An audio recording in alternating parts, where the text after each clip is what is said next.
Hello, everyone, and welcome to Nuuli Forged. Thank you for joining us this evening. My name is Jared. I'm your humble dungeon master here.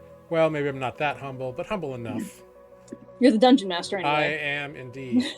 With me are three of the glorious misfits. One is still in Colombia being wed and enjoying newly wedded bliss. Congrats again, Matt. Good job there, buddy. The other is unfortunately Amber has been detained because of real life work stuff. So we missed them both. We'll have people back eventually. But in the meantime, I have these three great people with me. Why don't you all go around, introduce yourselves, tell us a bit about your character. And this week I would like to know if your character was going to have like a signature article of clothing, like a trench coat or a skirt or whatever. What is it and what does it look like? That's the question. And we're going to start over in this corner with Sarah. It's me. Hi, I'm Sarah, and I play Olive, the half-orc druid. And I think if Olive had a signature item of clothing, it would probably be like a hooded cloak. Cool. And what does that hooded cloak look like? It might actually be olive green. But it is definitely like wool and nubbly and like not quite a solid color green. It would be like, variations in the dye. Cool. I dig it. Hopping on over to Mike so Tanner can all right, eat some healthy food. Sure. Hello, my name is Mike. I play Defect, Warforged Barbarian. And if you could choose an article of clothing that's all about him. Does okay, you know what? Wear clothes? No, he doesn't. Have a hat or something? Yeah, he has like a tiara or a circlet. Okay. He has a friendship bracelet. But if I could add one more thing to that, do you remember back in the 90s? Wait, you have a cloak of billowing. Oh, that's right. I have a cloak of billowing too. All right, but I want to add one more on top of that. Remember back in the 90s, those bracelets that you just like, you can stiff it up and then you slap it against the your slap wrist? bracelet. Yeah. Thank you. I would have one of those, which could also double as a weapon, an improvised weapon. I think that would be fun. Yeah, that's what I'm going with. What color would it be? Ooh, I don't know. First thing that came to my mind is like jungle camouflage. Okay. Yeah, we'll just go with that. All right, cool. I dig it. And hopping on down to Tanner. Hi, I'm Tanner. I'm playing Adis, the Human Ranger. And clothing. I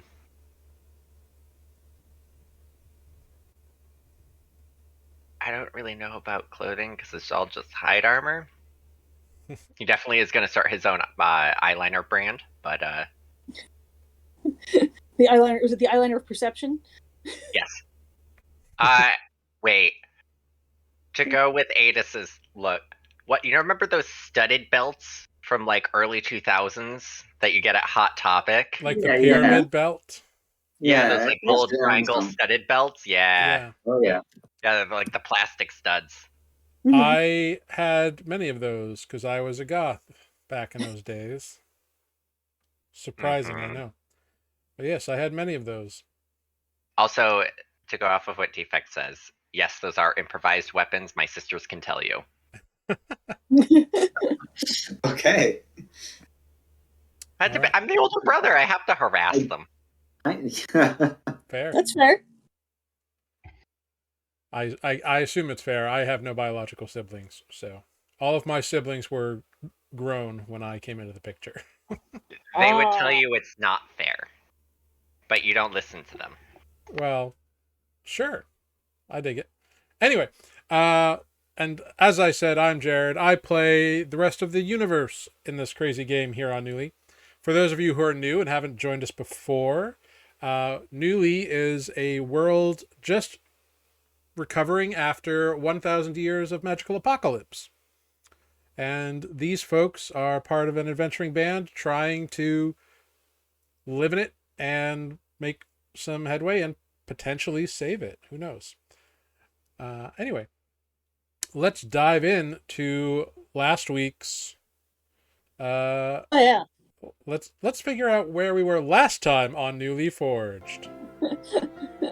Last time on Nuuli Forged, Greg and the Misfits swam down to challenge the legendary Pokaran and discover a fragment of the Null Shard.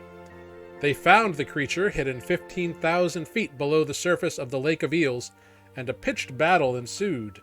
15,000. I thought it was 1,500. 1,500, yes, sorry. I wrote it as 1,500 and I read it as 15,000. It's a slight difference in Yeah. depth. No difference. 10 times as deep as you thought. Olive went back and forth between various forms from wild shape and polymorph, as she opted to not ingest a potion of water breathing and instead relied on her magic. And unfortunately, the entity of Ponkan Ra not only was very strong and able to buffet her out of those forms, but had an ability, because of the Null Shard, to negate all magic around it. Defect was constricted within its coils, and almost all of our heroes were battered into unconsciousness. The creature's ferocity and frozen breath was a trial unto the team.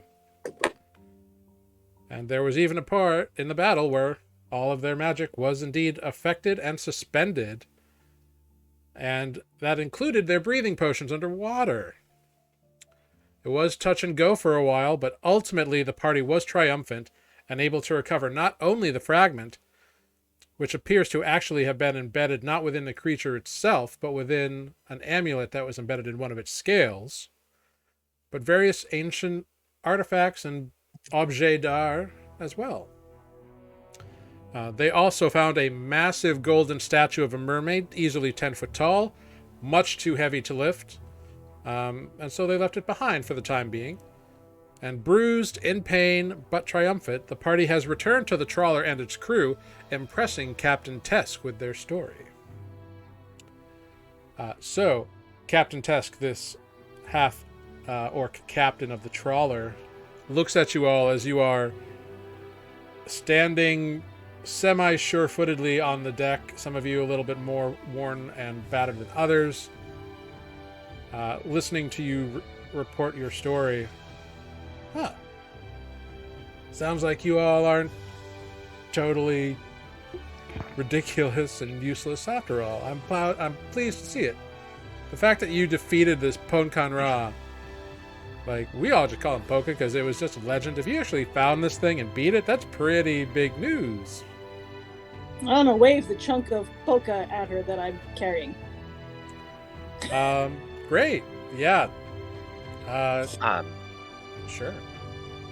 I would say ridiculous probably could still stand, because there are some moments in that battle, but Yeah. We're still ridiculous, we're just successful and ridiculous. yeah. Fair enough. Also, I'm Olive, sure can I see we'd that? be happy to hear you regale us with the details once you've rested up a bit. You look a bit smashed and bruised. You can say that again. Yup.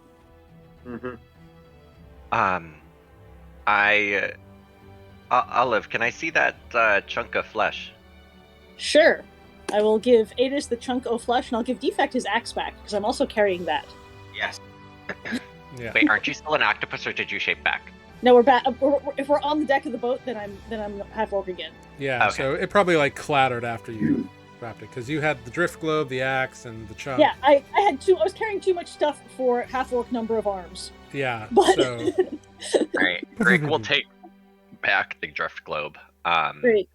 I'll give back the cloud cutter to you. Thank you, and I'll start working on that amulet. All right, and I'm giving Defect's axe back and cross all those things off. Say I'm carrying all kinds of crap that I just collected as the octopus. For Greg, in their bag, what would you like me to record for the stuff that was around the statue? Oh, Like, right, we picked up a bunch of coins and stuff. It was yes, like you did. coins, pottery. Gems of some kind. There don't wasn't remember. so Bunch much. of- There wasn't so much coins and gems. I've got it in chat. Thank you for the Pikachu's. There's some loose stuff. Indeed. What there was, there's various art objects, fine pottery, like delicately crafted. Most of it has like a nautical or like mermaid sea creature motif. There's ewers, there's silver chalices, there's like a couple of gold and silver plates. There's a variety of objects here. There's also that one silver rod that just appears to be a plain, simple silver rod, but had no tarnish or anything on it.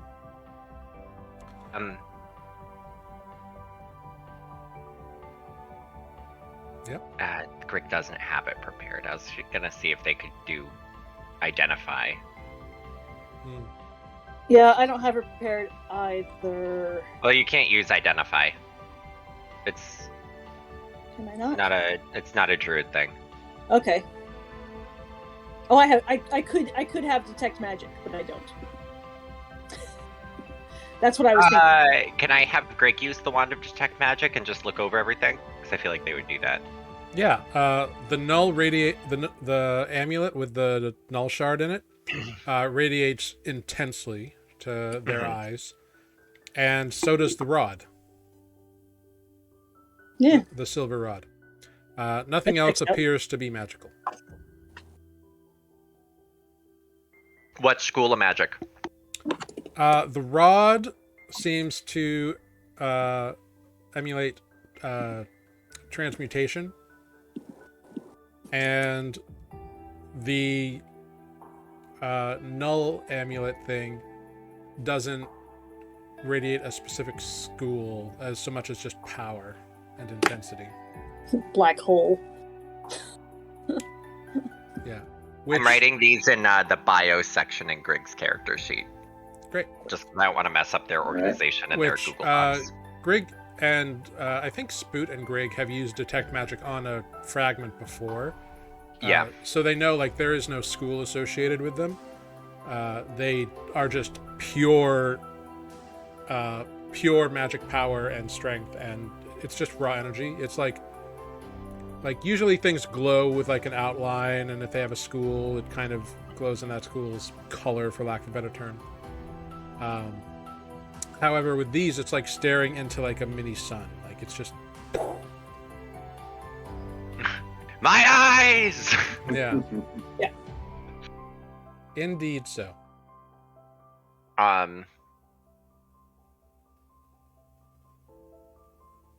So All right. I have So- a possible idea of how to get the statue. I also have an idea. If we reduce it, it reduces its weight by 1/8, which puts Yeah. it in the realm of liftable. It puts it to 1/8, I think it said. Yes, reduces its weight to 1/8 of its original. So if it's 2.5 tons, that takes it down to like the 600-pound range. My Which is idea, not one person liftable, but is group liftable. I think Defect could push it. Let me But double we check lift that. it. There's that too. My question is, how many water breathing potions do we have remaining to us? 1. Because I cannot cast enlarge reduce as an animal. I have to be a half orc. So you could wild shape down, cast it, and wild shape back, but technically, Yes. enlarge reduce only lasts for a minute. So my idea is we go down, enlarge reduce, I make a portal, and we to Fey Harbor, and Defect pushes it through the portal. Uh-huh. Not So I inside can- his office, but I like was if they bring the blood vial. suddenly Yeah, say that has a 2.5 ton mermaid statue in his office. Plus all the water that would pour Yeah. through in a minute. Yes. That's why I was thinking if, like, I contact them, they bring it to the blood vial to the harbor, and Oh, then or somewhere where it won't get damaged, and we just like put it on the sand. just yeet it through the portal. Just so you know, I can only push up to 510 pounds. All right, so if Olive is something beefy, my Yeah. only other concern with that is if we get sucked through the portal through the water current. Oh, Fair. but what if But you use the unmovable in- rod? To hang on, Yeah. you guys could Or do like, or that. to tie like a rope to it? hmm That Also, is possible. being sucked through to Fey Harbor is not the worst thing in the world. No, but we're far away, and I Yes. mean, the danger is me getting sucked through because I have to be right in front of the portal to open it. Right. Also, So we tie you to the immovable rod. how big is the immovable rod? It's in Greg's It's character like sheet. it's like 12 to 16 inches long. You could stand I behind will it. also point out, just because this hasn't really come up in this way before, the portal that you open with the latch blade, there's no like set way that the orientation happens. Like, it's not like if you open it to the north, it faces to the south or anything like that. Mm-hmm. So they could bring it to the beach and it could still, open up like right on top of somebody's fruit stand. Like it opens up within a certain distance of the blood vial. In a place It where would have to be to a clear spot. in a place where it would be safe to exit from. But that's going to be a lot of water coming through. And those are things that you would know. Mm-hmm. Mm-hmm. Yeah. I'm not saying What's you the can't do it. captain's name? Tesk. Captain Tesk, do you know of a way to... Because the only idea I have is risky, at best, to get this statue. Do you know of a way to get a giant statue from the bottom of the lake? Statue? Well, there's some salvage that's done every so often. It's heavy. It's like 10 feet tall. Made of stone? Gold. Gold? Well, Yes. such a priceless artifact should definitely be recovered. It belongs in the museum. Now, The British Museum? For to then be lawsuited over? now, I'm myself and my crew and my ship here not really outfitted for that kind of salvage. However, there are a couple ships that are, and one of the council members, Eldest Groaningbow, he has some sway with salvage operators. And, you've been very generous in in hiring of us and keeping us entertained as you've been here on the ship. So it would be our pleasure to head back to town and guide another ship out here. The other question I have... They might need to is- refit if it's all the way at the bottom. Yeah. Yeah. They might need to be doing some refitting, and there'd be a cost to all of that, of course. Well, I'm sure the statue can more than cover it. I will say we would like to have a decent chunk of the sell price, as we did have to kill the Lake Guardian too. Well, as a fair would be, I don't think anyone's going to haggle over you getting the bulk of this value. The real problem becomes when you find something like that, even if it is extremely valuable, finding the right buyer for it becomes a bit difficult. So it may have a value of 1 million gold pieces if such a thing ever did. But if no one can afford that and nobody has that or no one's interested in it, it's pretty much worthless anyway. We could. It is difficult to transport. There is. There's a lot of costs and everything involved with it. I'm all for getting it. I don't want to lead you on in that it's going to be a quick, easy endeavor here. Right. Right. Or inexpensive for that matter. I mean, I can open a gateway to Bay Harbor. I don't know where that is. It's by the Broken Lakes. There might be someone who can purchase it there. My other idea is we can possibly... The elves probably have a ton of money. This would probably tickle their fancy. There's that. I'm sure the council member could organize a transport and whatnot. Or at least maybe we can contact the elves somehow. And they would send... Because this is a priceless artifact, and the elves, when we visited that kind them, of thing. they liked history. And this is literally the epitome of history, 1,500 feet below a lake.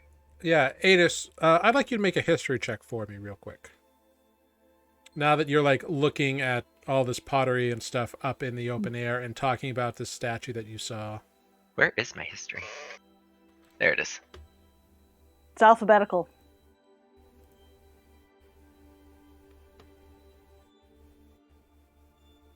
19. I was hoping it was going to be the higher one because my dice said Awesome. 18 and 1.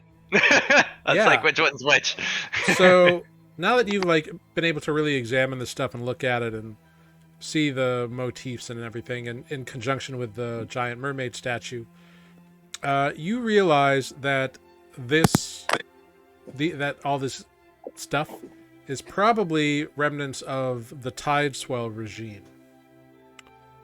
Which was an active empire in your days. It was the eastern coast of Lorjan, and their architecture consisted of having like many bridges spanning like gaps onto other islands. The bridges could raise and lower. It was rumored to be like an extremely beautiful nautical society. So I'm guessing like the picture in my head is very Atlantis. Yeah, sure. That's a good like a water city. Yeah, more or less. Yeah, it worshipped a lot of oceanic type of deities and creatures. Don't eat that. Hey. Sorry. the classic saying to a dog. What's in your mouth? Yeah. Yeah, so that's something that you've figured out as well, Adis. I will relay that to the party. Cool. Yeah, this would definitely, I feel like, the elves for sure. And honestly, I think I would prefer the elves to get their hand on it, because at least they can record this knowledge and it wouldn't be lost. True. We did not leave your blood with the elves. We left Grig's blood with the elves. No. Paduk, do you have a way to contact the forest at all?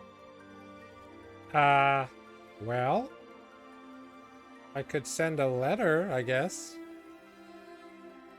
You don't have any immediate means to message them?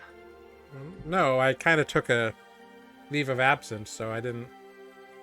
Well, you have magic, and our old turtle friend was able to instantly message anybody anywhere, so I didn't know if you perhaps had that ability. Yeah, no, I never learned how to do that. Grig send messages? No, only to within like 100 feet. Oh. I can only send an animal messenger, and that takes long times. Not if it flies. Yeah, but still. Actually, we could possibly do that. I know it like. And you do know a middleman. Right. Jared, how many miles is it to the Verdenting Glen? Miles. Because the spell for I think it's a first level spell slot, or is it a second? For me, it's a second. Yeah. So it's a It's second. second. But I only get about 50 miles. Right. So, but every spell level you expend higher Right. increases it by 50. Yes. So it would possibly take a high spell slot, but the gains that we could get. Yes. I would. We'd need to take a long rest because I used all my high level spell slots to be sharks. Right. I mean, this is not going to be a This is one-day not. operation. This is not a now thing. No. Yeah. I mean, this is a morning thing because they would still have to retrofit it. We'd still have to get it to the shore. But I'm saying, like, that could give him time to work with the elves, find a buyer. Right. It does seem like something the elves would want. Yeah. And then, like, if there's a councilman that the captain could talk to, I'm sure we can use them as they could hold on to we can store it with them because that's probably where it'd be most secure. Right. Until the elves arrive. Or until at least, like, an emissary from the elves, because they did say they have eyes everywhere. Right. Yeah, I feel like our friend Thuriel might be interested in that. I mean, any of the elves, honestly, that are history buffs. I mean, 800 years are bound to have money. True. True story. Yeah, no, that all totally makes sense. I'm just trying to find your answer here. Because Olive could send it 50, 100. Could send it 200. You only have until level 5 right now, right? Correct. You can send it 200 miles, which, I mean, that's a good distance. Right. I mean, that would certainly get us to Fluxus. And then maybe, I don't know if Fluxus has any contact with the elves. I don't either, but... I mean, Fluxus probably would be another good place to store it, if anything. What is your max distance? 200. I think it's 200. It's either 200 or 250. Yeah, so third level gets us to 100. 150. Oh, so third level's 150 miles? Yep, fourth level gets us to 250. Fifth level gets us to 350 miles.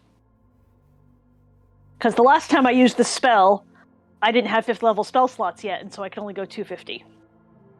And how much does fourth level get you to? 250.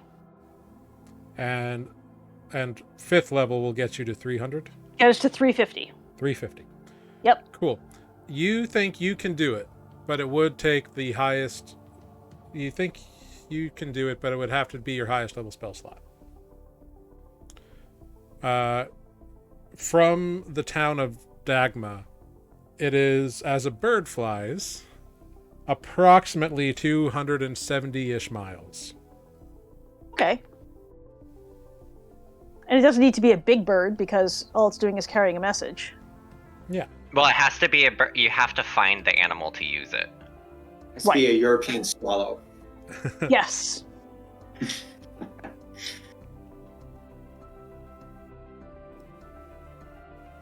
Find the most annoying seagull we can find. Or no, wait, what's the bird from Finding Dory, the, like, idiot one? The seagull. No, it's a pelican. there's like Oh, there's the one with the red eyes that, like, are kind of like looking in every direction. I don't remember. What was it? Is it just a pigeon? Anyway. No, it was like a loon or something. A kiwi bird, says Hype's got it. Definitely the most reliable messenger. Yes. Yes. Yeah, we are limited to whatever kind of birds they have around here. Yeah. Which you have seen a variety of birds over the past 3 or 4 days, so Yeah. shouldn't be hard to locate a bird. Yeah. It does have to be. It does, in fact, not only can it be a tiny bird, it has to be a tiny bird. Mm-hmm. And again, we get 25 words. Yeah, so you can Give me a minute. I can type something out. But yeah, but that's still not a now thing. That's a tomorrow thing. Yeah. Jared, what was it? The tide swallow? The Tideswell regime. Tideswell. Tideswell.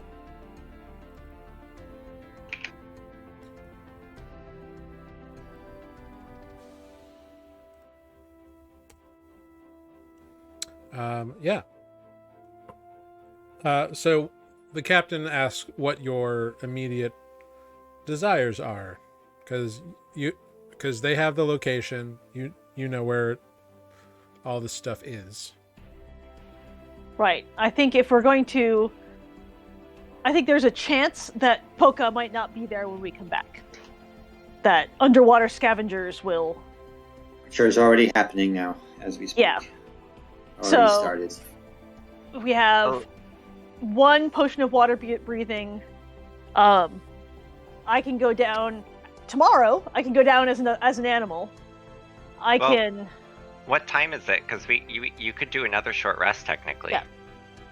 Yeah, I could do a short rest and go down as an animal. I could do a long rest, go down as an animal, and polymorph someone into another animal. Yeah. To what end is my question? I just to carry up bits of Polka. I would like to try to see if we can find any bits of Polka that are magical and could possibly be worth something. Either crafted or whatever. I think if we want bits of Polka, we need to get that sooner rather than later. The statue ain't going anywhere. Polka's going somewhere. I mean, can I, since I know elementals decently, can I do a check if I know if there'd be anything useful? Yeah, make a survival check.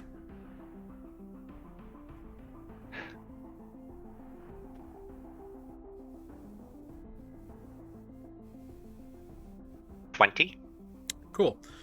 So it very often depends upon the elemental.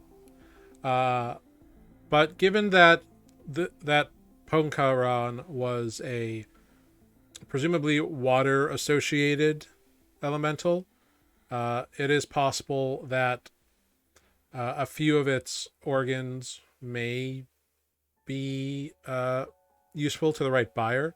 You don't necessarily know what they would be used for, but generally, like, the heart is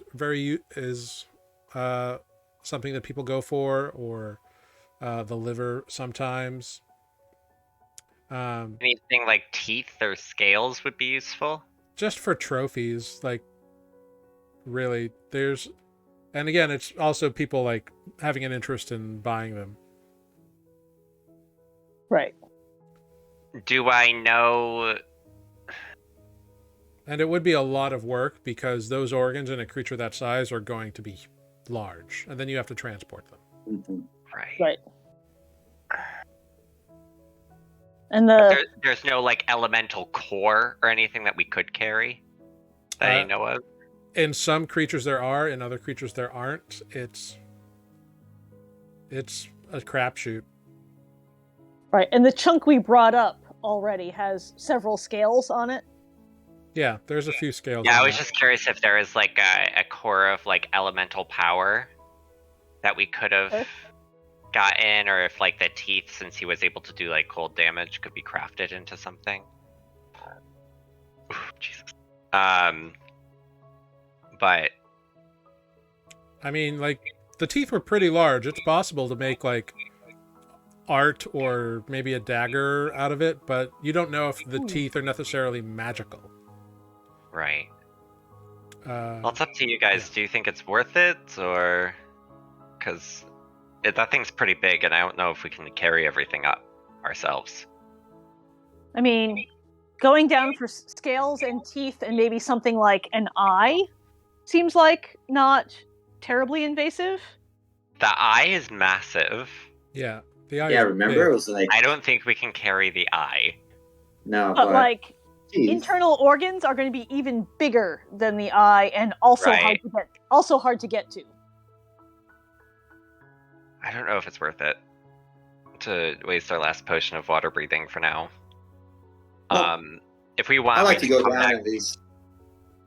Oh, I'm sorry. I was going to say, defect would like at least a trophy of some sort from this creature. Yeah, I mean, we've got a Preferably handful. a tooth. Who's the water genasi on board? Slisa is the water genasi. Lisa, would you want to go down with them and see Pokemon Ron? No, absolutely not. I'm much more of a surface swimmer. Like, I don't really like going more than like 30 feet down. I'm not big on darkness, so no thanks. They have a Oh, light. I will still know the darkness is there beyond the light, and it's all around you, and it creeps in. I'm not interested. This is Tanner speaking. Such a waste of infinite held breath. Not everyone is a hero. Some people are just people. Some Sure. people are just Galir, okay? Well, if you want to, Nobody gets that reference. That's okay. no. If you want to swim down there and get a piece of Pokemon Ron, sure. I'm gonna sit up here because I am not feeling great. Well, we need at least a short rest to do it. If I go down as an octopus, I can carry lots of small stuff, but not very much weight. I don't know if the teeth are large enough, or I'm sorry, small enough to fit into the bag of holding. Would that work underwater? How big Sure. were the Would it? Yeah, Jared, how big is the teeth? I mean, Defect got bit several times. they were like, dagger, short sword size. Like, they vary in size, like just like normal things. Right, but we're talking dagger-sized, not, Bastard Have swords. you ever seen like a great white shark tooth? Yeah. It's bigger than that. Mhm. Yeah, but they're like this big. Unless he's talking about a megalodon. I mean, it is bigger than that. So, like, if you look at that, like a Tyrannosaurus Rex tooth, like the big ones, bigger Sure. than that. Mhm, Like, mhm. they're big, but that doesn't mean there aren't smaller ones as well. Like, the big ones are Right. really big, the smaller ones are smaller. Like, it varies. Right. But we're still talking, sword-sized, not cart-sized. No. Yeah. Like, Yeah, we don't have to like go crazy with it. Just a couple teeth here and there, maybe a couple scales. That's it. we can go back down tomorrow. Or in an hour. What time of day is it? It's a few hours after midday. No, so we can go down in an hour. Yeah, that's fine. I could do with a short rest as well. Yeah. I'll fiddle with the amulet, getting it out while we're short resting. Alright. I'm sure Greg will be joining you in that. Cool. I don't think they should hold it in the bag of holding though. That'd probably be a bad idea. All right. Alright. So, you two go down there to do whatever stuff. You can both give me a survival check to see what you can get off this corpse, which by the time you get back down there after your rest, or are you going down and not resting? What are you doing? We are taking a short rest. Cool. Yeah, we're taking a short rest right now. So after an hour or so, you head on down. There rolling survival. are already like scavenger things like crabs and stuff crawling over the body. Sure. I just rolled a 16 of survival. All right, cool. You're able to pry off a couple like you're able to get like 2 fist-sized scales. But yeah. Well, what form are you in while you're doing this, I guess, is the real question. I'm going to be an octopus, because that seems like the most... Okay, so with an octopus, just give me a strength check as an octopus. Working. Uh, Oh. defect with a 13. you're able to pry out one like tooth that is a little bit longer than like an average dagger, but yeah, that's what you're able to get. 16 strength as a giant octopus. Yeah, you're able to pry off 2 like fist-sized scales. How about teeth? No. Okay. Defect is the only one who got a tooth. He was getting Fair. a tooth. A tooth. Add that to my inventory. That is going to be a custom item. Yeah, you can Be my add those. next totem. You can add those to your inventories. Adis, you and Grig are working on prying out this this amulet that's embedded in a scale. Cool. Go ahead. Just give me a dexterity check. Like straight dex or like sleight of hand? No, it's not sleight of hand. If you have like any fiddly tool proficiencies, like Tinker's tools, you could do that. That's Greg. I have thieves' tools. No, thieves' tools are too delicate for this work. Because I know Greg has that tool for the job. Would they be able to craft or like give me tools? They're kind of napping. They fell asleep during their short rest, so Okay. they actually are a little busy napping. So just a dex. Yeah, dex. All right. I no longer have a drift globe because I gave it back to Greg. 8. With an 8, it takes you more than 1 hour. It takes you like 2 or 3 hours, but eventually you do pry it loose. That thing was in there. Yeah. Like, Been there for a while. it's been in there for who knows how long. And like, part of the scales had like grown up around it. Mm-hmm. And most of the amulet was actually like in the scale. Like the scale had gotten thicker over time. And the only part that was really visible was the gem fragment, which is why that's the only part you saw. So you've gotten it out, and it seems to be this like round shaped amulet that has like a wave pattern that kind of goes up to where like a necklace or a chain would like allow you to carry it. Mm-hmm. And in the center there is a round little fragment of the null shard. It's deep purple. The amulet itself is kind of a silvery metal, but it's not necessarily silver. Like there's definitely something about the metal that is reminiscent of silver, but it's like a little bit darker and doesn't have like that shiny pop. It's like a matte finish. Mm-hmm. It's weird. But it's got like some wavy scroll work and a few other kind of embellishments on it. I will, if I'm still chilling, if I have any like extra string or something, I'll put a tie through it. Yeah, Defect and Olive are back by this point. So yeah, you can put a string through it. Are you gonna wear it, or are you just gonna string it up on something? Oh.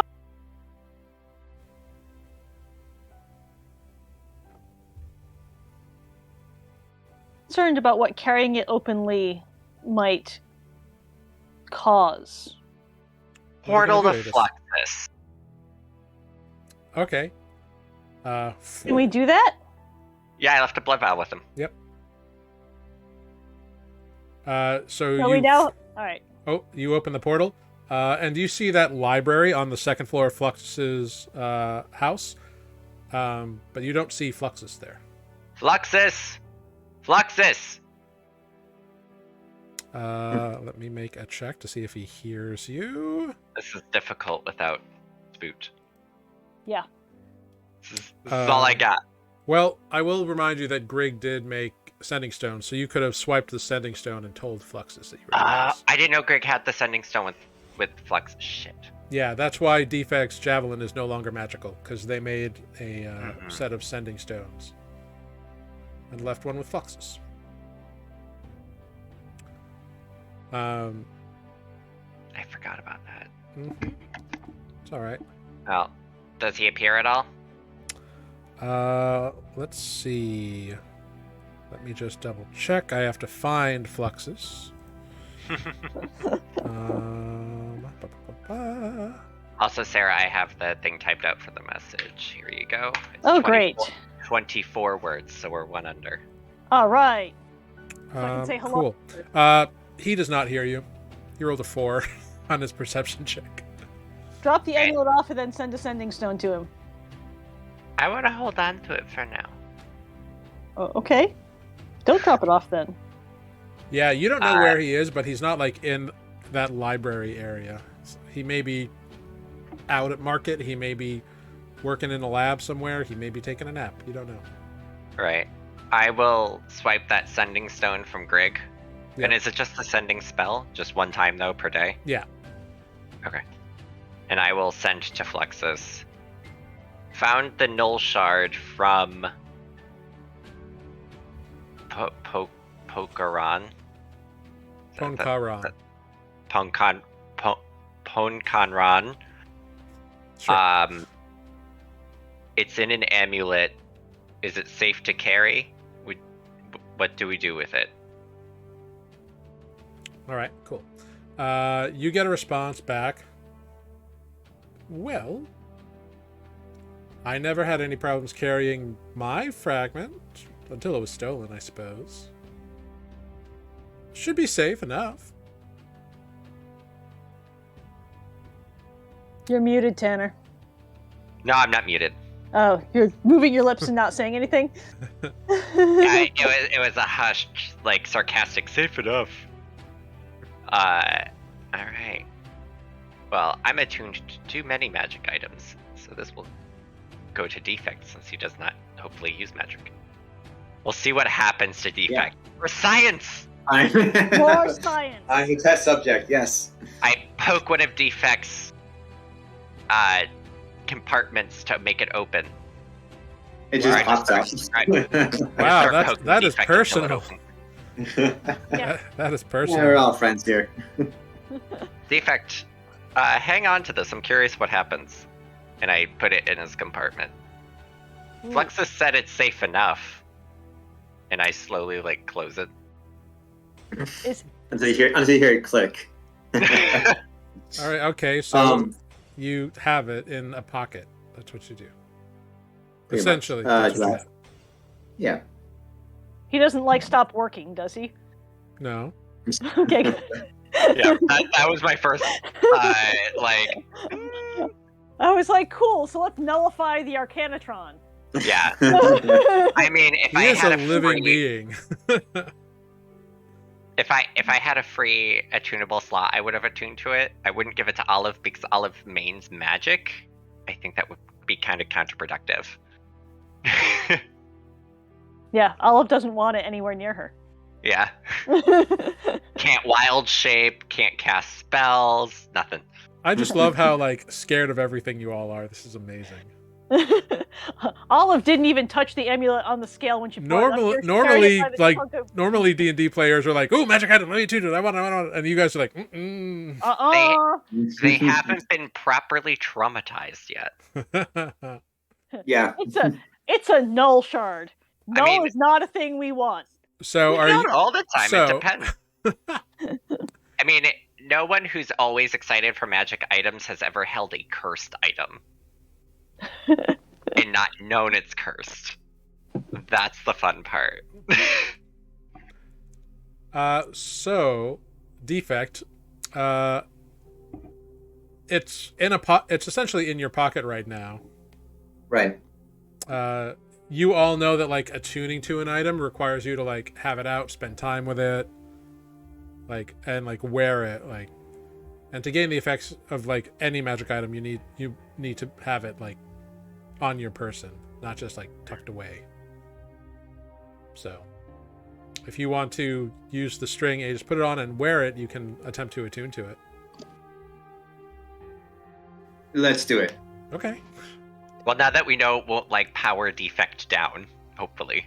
I mean, at least That you was didn't when step it was one. unattuned. Right, that was step 1. Step 2, wear it now. Have that dispel but magic yeah. ready. So yeah, you spend an hour kind of like looking into this thing and like holding it and kind of like just letting it like get used to you as well in a weird way, because magic items are weird Okay. like that. Yeah. How's the aura of this thing, or the energy? Is it am I getting like a bad Mojo Jojo? Make an vibe Arcana from it? check. Go ahead, roll an Arcana check. Let's see. I'm like, oh no. A 5. You don't know if it's the mojo or whatever, but you definitely feel like the hairs on your shoulders bristling a bit. Okay. Everyone else, you notice that a big breeze has suddenly kicked up. Oh. Defect doesn't seem to be aware of that. Yeah, so some time goes by, and eventually you feel like you have a good sense of what this thing does. And I need you to make a dexterity saving throw. I'm just kidding, you don't need to make a save. You're ready to do it. I was like, all right, bring it. No. So, you get the feeling that once per day, what you can do is you can end a magical effect that's on you or another creature close by. Oh, okay. And you get a All feeling right. that, like, if you become the target of a spell or some kind of, like, thing like that, then you would be able to do it again. Ooh. So it's like a rechargeable battery. Yeah, I Defect share. has become the Mage Slayer. I will... How about that feat? Yeah. I will show this item to you all, and Defect, you can read what it does. Ooh, it's kind of pretty. I take it I like back. how Defect has a tiara, a circlet. Has this very beautiful necklace now. Yeah. We're gonna get you some gold rings. Oh, and you have the Cloak of Billowing, so now you can just be Ooh, like right? Right. dramatic as fuck. Yeah, as that breeze kicks up, his cloak just kind of billows. Yeah. I feel like just at all times, even if Defect's like not doing anything, it's just billowing. Even like on a no breeze day, just no wind at all. It's just like, Well, this is why he wouldn't notice the breeze kicking up, because his cloak billows all the time. yeah.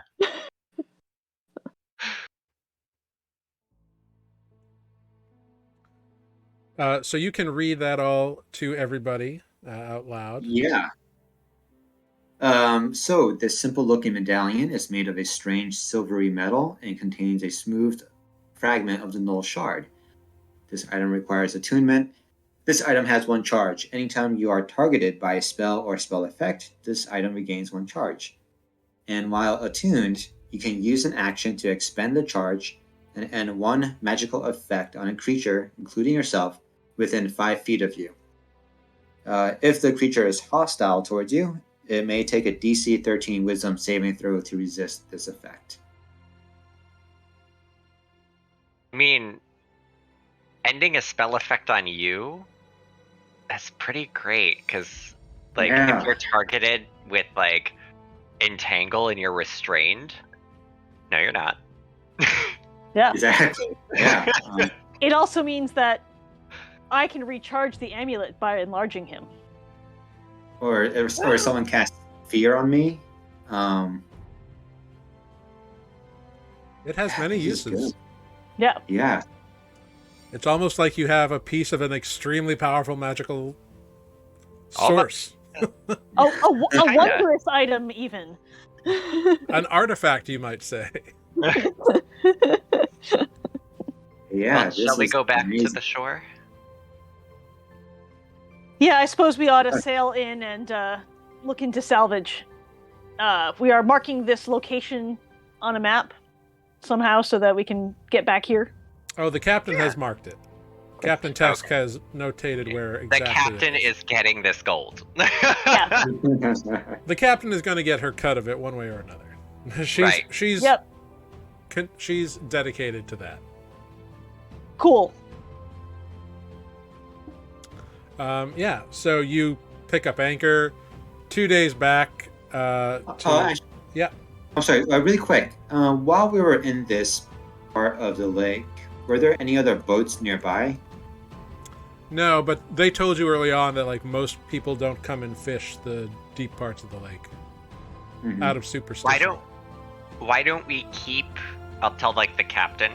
Why don't we tell the crew and like everybody that for now let's keep that Ponkanran is still alive, except for the need to knows, until we get this salvage done. Sounds like a smart endeavor. Crew! Yeah, mangy swabs! And then you hear some muttering like, why is she calling us mangy swabs? Is she like acting up? Like, what's going on? She relays this message. Okay. Fair. All right. So if it takes us 2 days to get there, presumably there's a long rest involved. Yeah. 2 long rests, easy enough to get done in terms of hit dice tracking and whatnot. In terms of hit dice and in terms of spells, because I need to... Yeah, you can rearrange your spells if you are that kind of spellcaster. And blah, blah, I'm going blah, to need to prepare that animal messenger thing if I want to use it. Yeah, we should probably wait till we get back to shore just to make sure we have the distance correct. Yes, but I can prepare it at any point. Can I use Greg to, since we have time, just like one day we can switch it so they know identify, so we can find out that scepter? Yeah, that's fine. Someone could also just attune to it.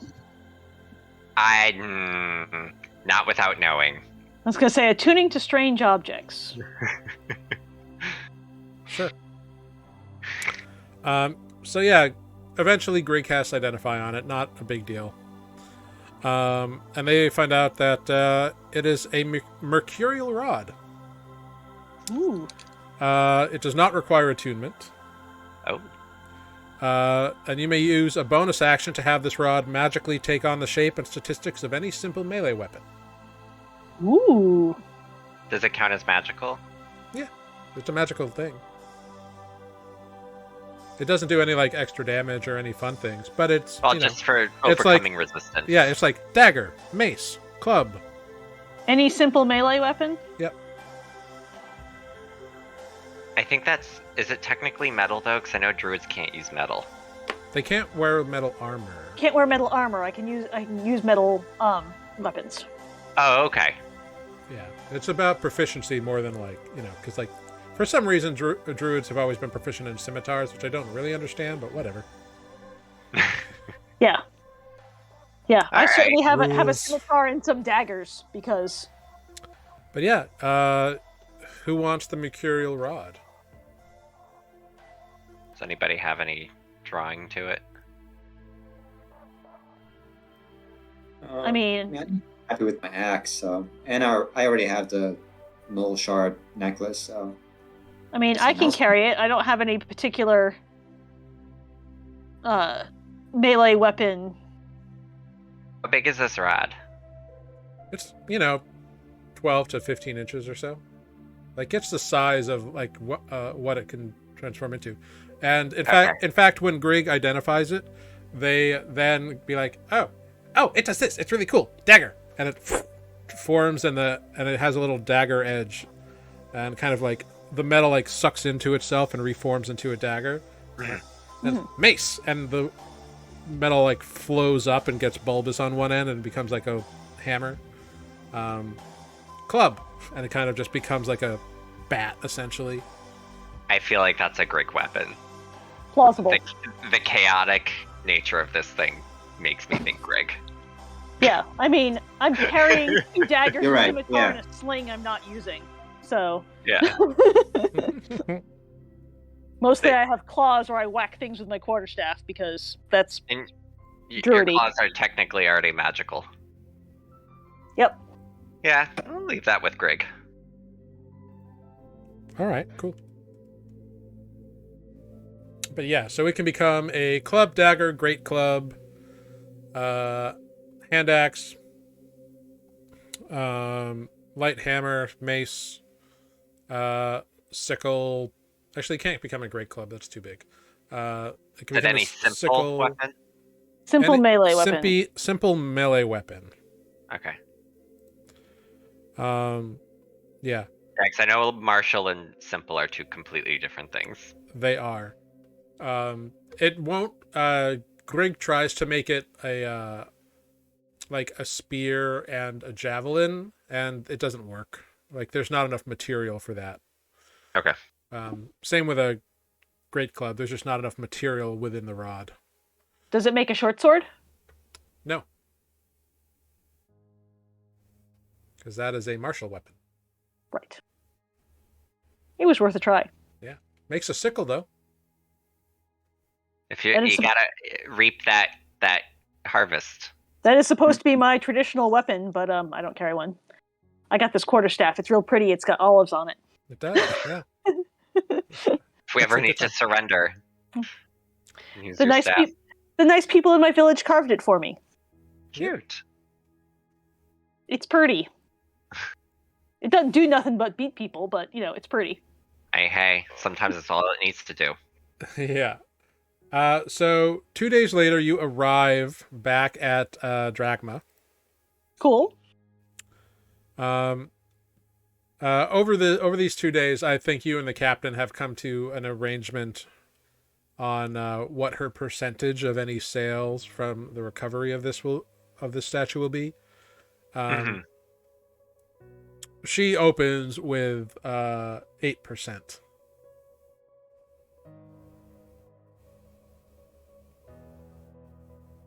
I was gonna be higher than that. I mean, if we can definitely secure this. Well, 8% of the gross is what she goes with. Yeah. But that's fine. At least with me. What about you guys? Is that... I mean, if that's what she's opening with, is there any... This is Tanner speaking. I was waiting for her to say like 20 or something. 8%, that's fine. Because I'm sure the council member for helping organize things is going to want a cut as well. Mm-hmm. Sure. Yeah. But also, we're talking gross, and how much is it going to cost us to get this thing up? Well, she says that she will take care of all of the, not the shipwrights. She recommends the council member do that, but she will introduce you to the council member and be your representative on board the ship once the council member selects it. Great. And then you send off the bird. Yeah, I was going to say I'm going to find myself a bird. Yeah, you can do that. And we're sending this bird to Thuriel. I'm going to describe Thuriel to the bird. No, not to Thuriel. I thought we were going to Chatty. You do not know how far away Thuriel is, because you don't know where Tiri Ishal or Tiri Ithal is. Right, but we do know where the glen is. Yeah, and Chatty knows enough people to start getting strings pulled. Okay, so we're sending it to. So I'm describing Chatty to the bird. Okay. Sending the bird to the Verdenting Glen, describing Chatty to him. Yep. Forget, does the bird, it's a one-way trip with the bird. They don't get, like, sending where it comes back, right? Nope, it's a one-way trip. Okay. The bird does come back, but not with any... message. Not with any message. It just comes back to its point of origin. Yeah. I was gonna say, the bird has a new home. Well... Yeah, no, the messenger speaks only to a creature matching the description you gave, and when the spell ends, the beast makes its way back to where you cast the spell. I do appreciate that wizards put that in so that, like, the poor creature is not, like, removed from its environment forever and it can go home. I like that. Or be an invasive species, because protecting the environment is very it's important. And very difficult. It is. But yeah, that is easy enough to accomplish. The bird looks at you and just kind of nods and flies off. Great. There, I have casted it. Yeah, and it flies away. Flies away. So yeah, 50 miles per 24 hours for a flying messenger, and I get 48 more hours per slot, so that's the 5th level. So that gets us 350 miles. Yep. So, bird away. Bye-bye, birdie. I wasn't gonna say it. Captain Tesk hauls you along when you're done with this towards a very smaller building next to a very like ramshackled larger building. Not like much larger, but like it looks like a small person lives in the one, and it's like really well maintained and like cozy looking. And then it looks like the one next to it is like built for a much larger person or creature, and it's just kind of slapped together. Like it's not really looked after very well. So it's a barn, basically. It's better than a barn, but more like a cabin that's seen better days. But she brings you to the smaller, nicer, well-maintained building. Knocks on the door, and a slightly pudgy halfling man answers the door. He's got like mousy brown hair, tan skin that looks like he's been outside a lot. He's got this vest that has all these like pockets and straps, and it looks like there's a variety of like tools and stuff, like weird tools and brushes and whatever, just kind of like in the pouches. And he's like, He's basically wearing a fishing vest. Not a fishing vest, but in a similar vein. But he kind of he opens the door. He's like, "Oh, good afternoon. How may I help you today?" And Captain Tess says, introduces you, says like, you need some help salvaging and da-da-da. It's like, oh, wonderful. Well, I am Eldest Groaningbow. I am on the council here, and the a foremost accomplished scholar on the Tideswell regime in this area. So, some salvage from the regime would be very interesting. And it sounds like this statue of yours is quite the endeavor. Mm-hmm. Yeah. Wonderful. I'm fascinated by this. I have many. Well, why don't you come in? Come in. Shows you in, and inside is a very like well kept area. There's like a place for you to like take off your boots and carpet, and it's very nicely appointed. And it's very low ceilings. Defect, you're ducking, and so's the captain. Okay. But you all are led through this like not round, not rectangular, but a literal square door that opens up into what can only be described as organized chaos, which appears to be his office. There are books and notes and scrolls kind of stacked up all over the place. There's, pens and quills kind of thrown wherever. There's a sand table in one corner that has like a sheet of wax poured over it, so he's like casting something in there. There's just weird like researchy academic stuff all over the place. Bookshelves where half the books are like stacked up and like half of them are leaning over, and other books which could easily fit on the shelves are just stacked like on chairs in another corner somewhere. It is organized chaos. There's like throw pillows that are like on the ground, on the desk. It's just it's crazy in here. Well, please make yourselves at home, and let's talk about what exactly you need. Olive's gonna pull up a pile of books and sit on it. He makes no response. Let's see. Salvage a ship to get. How far down is the statue, do you think? A couple hundred feet? 1,500 feet. Oh. All the way down. All the way down. And it is heavy. Yes. Yes, it's made. What's the material again? Gold. Solid gold. Oh my. Well. Ooh. Fascinating. I'm greatly interested in studying this artifact. Well, let's see. The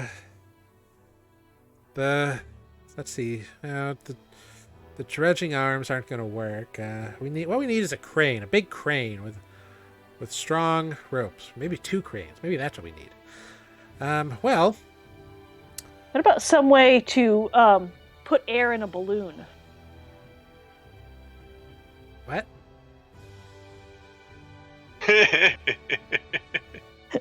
Balloons don't exist in this world. No, What do you mean a balloon? like something to trap the air under the water. Oh, like a water skin with air? Yes. I don't think we have a water skin big enough. What about like a tent, or like something? It just needs to be, you know, fair. It doesn't need to be entirely circular. It only needs to be the top, like a parachute. Parachute is the wrong word to use. Like a tarp. Okay. Like a tarp where we can tie the corners down, and then like a really long hose. Put air into it. I don't think they have helium. Doesn't need to be helium. Regular air is lighter than water. Fair. I think it's easier just to use a couple of cranes. Okay. Mainly because I don't know how we would make those things. I mean, I don't know how you would pressurize air, but you need to, because you need to shove the air pretty far. Yeah, I don't know how to do that. But I know if we can create a crane strong enough, it should be just fine. Anyway, then he kind of like rifles through some papers and pulls like a ledger out, totally ignoring the papers he was just rifling through. Slaps it on the table, opens it up, starts looking at things. Oh yes, it appears that, I think Captain Smin is the individual to talk to. Yes, Captain Smin of the Rampaging Undercutter. I love that name.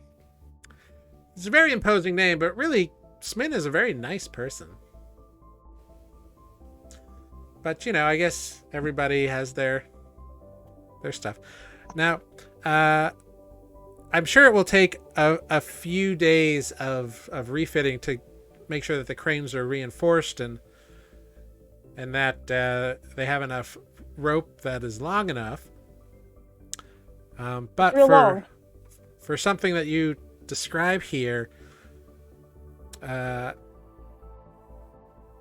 problem is it's going to be a costly venture. I'd estimate between time to do all the refitting and time to get the... I'm estimating probably in the neighborhood of 1,400 gold up front. And that's just to get everything set. Now, if you don't have that, you can trade percentages of whatever comes off of any resale of this statue, which, quite frankly, if I don't know what your plans with this item are, but most of the value from something like this doesn't come from the material cost; it's from the cultural anthropological cost. Right. As someone who's been researching based on what you've been described and being the foremost expert on the Tideswell regime, I can tell you that this is probably maybe as high up as 60 to 70,000 gold, maybe.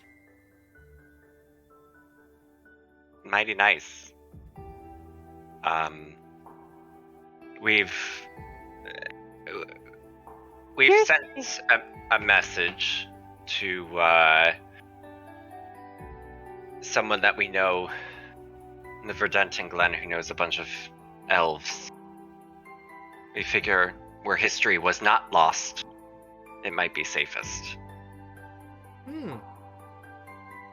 Yes, yes. I've often thought of petitioning them for some information or to confirm theories and findings of my own, but I've never actually made it up that way, and I don't really know anyone, so perhaps this could work out. Definitely be a way into the civilization. I have a question. If your cranes are lifting this thing, how fast does that happen? Oh, probably how not very fast. How long does it take to lift something that heavy, 1,500 feet? Like, are we talking hours? Are we talking minutes? Are we talking days? Oh, I don't think days, but definitely hours. I once located a smaller stone statue about, based on some diving and some reconnaissance, about 600 feet down. That took a couple of hours to haul up. So I can only imagine it's probably going to take 8 hours, but that's a pure guess. I could be very off. And my other question is, if the elves are interested, while we wait for them to send someone to pick it up, is there anywhere safe to store this that we can keep it under guard? Well, Well, I don't think anyone's going to be able to run off with it if it's as big as you describe. That would be your opportunity to study it if you wanted to study it. Oh yes. In fact, that's. I will forego a percentage as long as I get a chance to spend a couple of days making notes and studying it. Since I don't think it would be much use to other people. I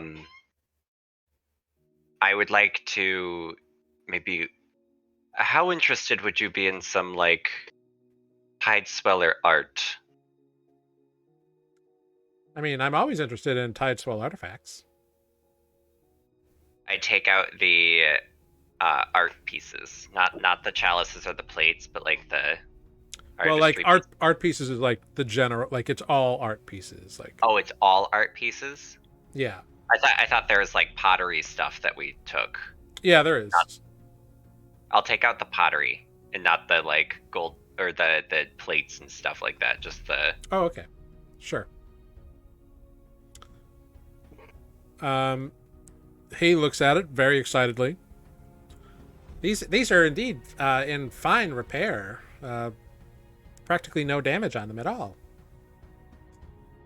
Well, the Guardian of the Lake seemed to keep things very safe. I'm sure. Yeah. Well, if you can manage to now, there's also some ruins down there, so if you can manage to swim down 1,500 feet, I would see like in the dark. I would like to, but unfortunately, I can't hold my breath that long. Fair. But yes, these are you asking him to like appraise these things, or what is your purpose of? No, if he's willing to help us and stuff like that, I'm gonna give him like a couple of these art pieces as like a little. Gotcha. Yeah, he's very excited about it. He's definitely going to help you for these and spending a few days studying the statue, taking notes, and all this kind of stuff. He's definitely willing to help you out. Cool. Just make sure to grease the palm a little bit more and seal that deal. Mm-hmm. Yeah. So you get this arrangement, and he goes down with you. So you all leave with him and Captain Tesk and head on down to Captain Sin. As you're walking, like almost immediately after you leave, you see this huge 12 to 15 foot tall, just hulking ogre begin just walking towards the area that you're coming, like the house. Like he's just walking. He's got like some kind of like slapdash kind of looking armor on, and he's just a big hulking brute. And Eldest waves at him. Hello, Bulk. And he looks down at the little halfling. Eldest.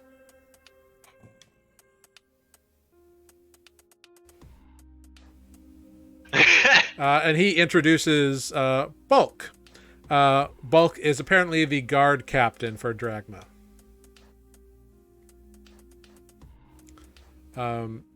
He doesn't like explain what you're doing. He just says, "These people are very nice. It's good to have them here. They are very nice." Hello, it's lovely to meet you. You too.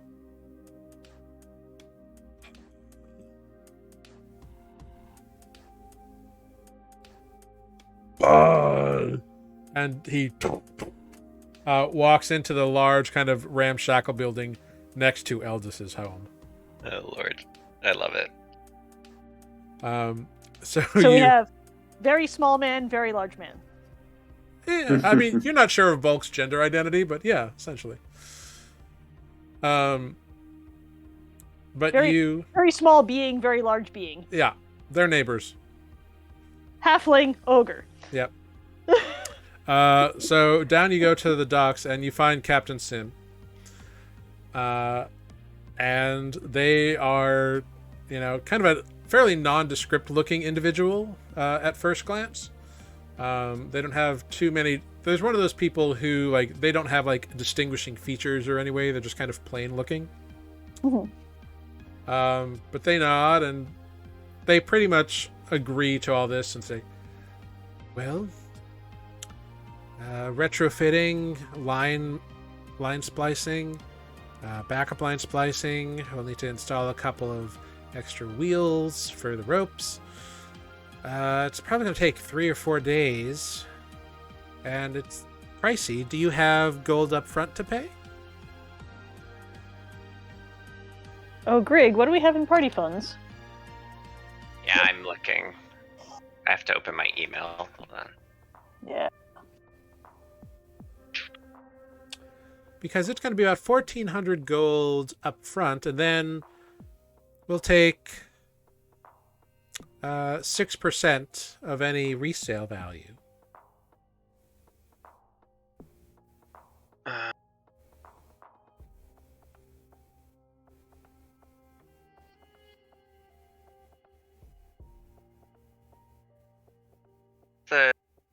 That was the last one.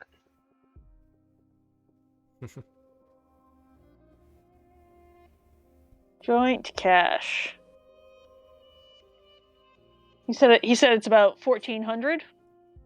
Yeah, they say 1,400 up front, and then 7% or 6% or 7% of the salvage resale value. If we can possibly discuss lowering the upfront and giving a slightly higher percentage. They are agreeable to that. Make a persuasion check. See what kind of a deal you get. I don't want to spend all of our gold. Right.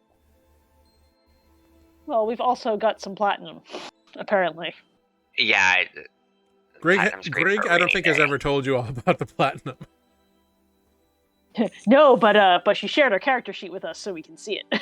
The players know, the characters yes, don't. Exactly. But that was always the case. Ma'am? There we go. My character sheet was not clicking. Persuasion, my best skill. Yeah. Yeah. The captain agrees that they will forego all of the upfront cost for 15%.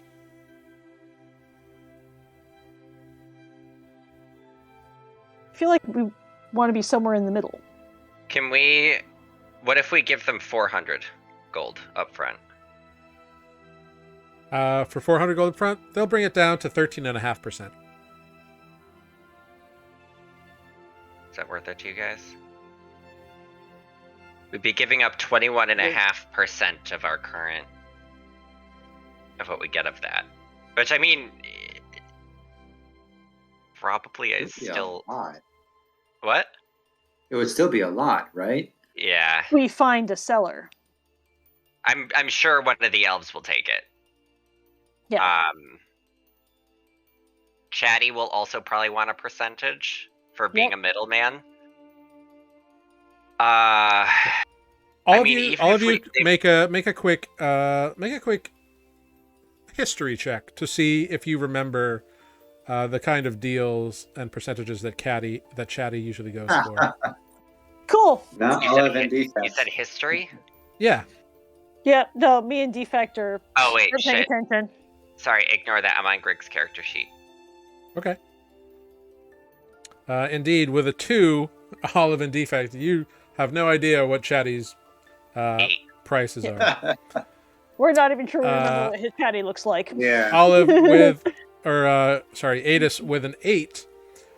You figure Chatty will probably want like 3%. I mean, even if, like, at the max, at, like, the roof, if we walk out with having to give 30% away, I mean, 70% is still a lot.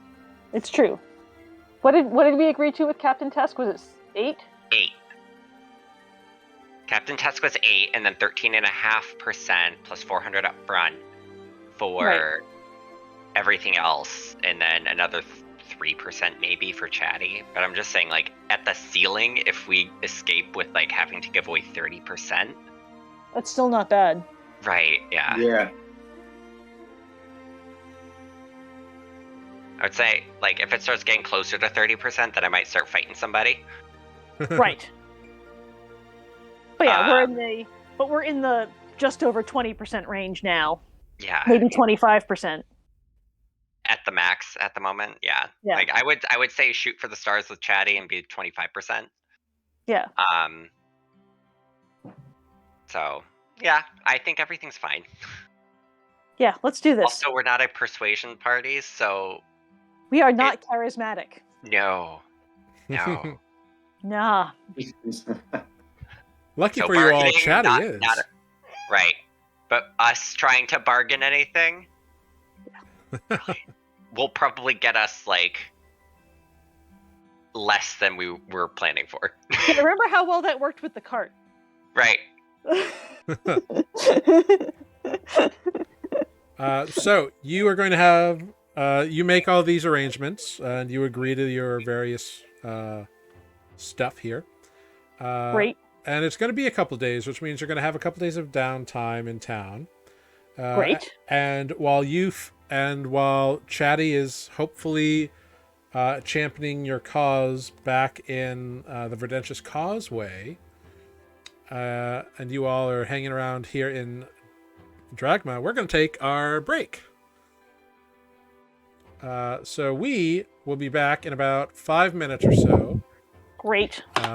Thank you, everyone, for hanging out with us so far.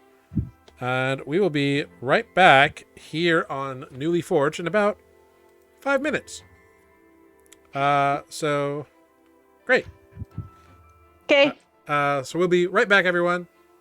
See you in 5 minutes.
Hello, everyone. We are back. Thank you for hanging out with us.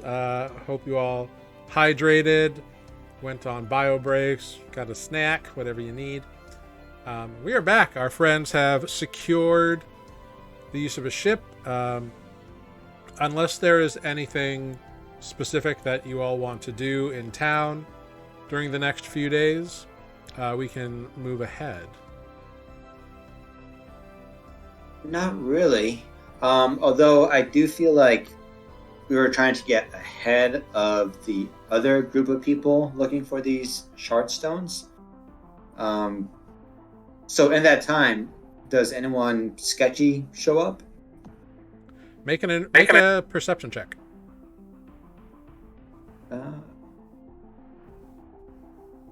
14? No. It's all quiet. Okay. There are other towns on this lake, though, so That is also true, you're right. we probably could start thinking about where we're going next. We've got these mountains in the way. Right. Tanner wants to head towards the, what is that, the Grove? There's the Grove of Embering Elms. There's also Winton, where Greg doesn't want to go, but Yeah, I'm not crazy about Winton either. And then down south, down south we have Osmag in the Swamp of Lograil. Yeah, that would be like the. It seems like the easier route. I was going to say that puts us going around the mountains as opposed to through the mountains, which seems like it might not be a bad thing. What does? Sorry. No. What's in Osmag? Looking at the map. Yeah. Essentially, you like are spending the couple of days of downtime discussing your plans for once this statue gets taken care of. Yeah, for where we're going next. So, Osmag is reportedly the Mind Shard in the Crown of the Fallen Imperials, which sounds like it might be a thing that they might be reluctant to let us walk away with. I know, Tanner, Adis, you mentioned you wanted to go through the mountains to get to the Grove. Figure that might be the quickest and easiest way. Right. Just to get these up here, right? Quickest. I don't know about easiest. The easiest is relative. We bought the climbing kits and the climbing potions. Right. You did do that, yes. This is true. So it becomes then, a question of, do we go down and around, or do we go... Yeah. Once we start going north... The other benefit is that we have you who can potentially, if any harder stretches happen, take time flying and shuttling us. Sure. Because you can turn into a big bird. Yes, I can turn into a big bird. Or make defect big bird. Yes. So we have both. Or both. Like we have options that can make it a lot easier, because they did say like he climbed it. Right. We could probably cut fair amount of climbing. True. But once we start going north, we have the Grove of Embering Elms, the barricades, the thing on the island, Fertile Melts, the thing on the one on the island, Barteria. And then we have the one all the way up in the Pacifist Glacier. Yeah. Yeah. So I mean, I feel like Embering I might Elms? try to go for the easiest ones first. Fair. Like that's just my thinking of like that would get us. So we're going for at volume. Least a chunk of them that are would be more of like the immediate harder ones for the Red Crows to get to, because the favored stretch might be very easy for them to travel. Yes, true story. So, I mean, like, if we were just straight up climbing and not using any of your flying capabilities, I would say the mountains might not go so well. Right. But yeah, if we have... With you, there's a lot more potential. If we have two giant eagles that can carry someone else... Yeah. That gets us pretty far. And I can totally polymorph a willing creature and wild shape. Yeah, because even you wild shape for 4 hours. Polymorph is only Twice. one.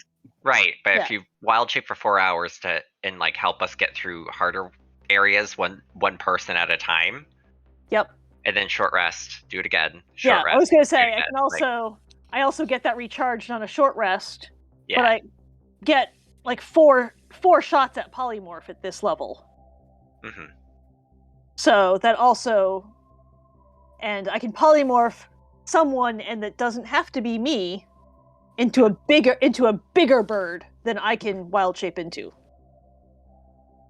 I mean, there's always weather to deal with up in the mountains, which would slow stuff down, but still faster than just climbing. Yes. Yeah, and you can all see that these mountains are like, they're not small. Like, even from the far distance that you are at, you can still see them. Like, right. they are, and they are imposing. They are called the Threat Spire Mountains for a reason. Also potentially of concern, Grove of Embering Elves is the other null shard. Right. Which, I mean, not letting our enemies have two magic ones is all, because Bodo was a threat because of his magic. If we have two people who can nullify him. I mean, not fully nullify him, but do it decent yeah. Or just double nullify defect and just defect becomes a magical void. Yeah, essentially. I personally think at the moment, if we can get our hands on both null shards, right, and not let them get an anti-magic shard, that would be beneficial, as well as I feel like we could get more of a, hopefully, a better quantity. Yeah, the two to our south that we're potentially skipping are a mind shard and a surge shard. Surcharge.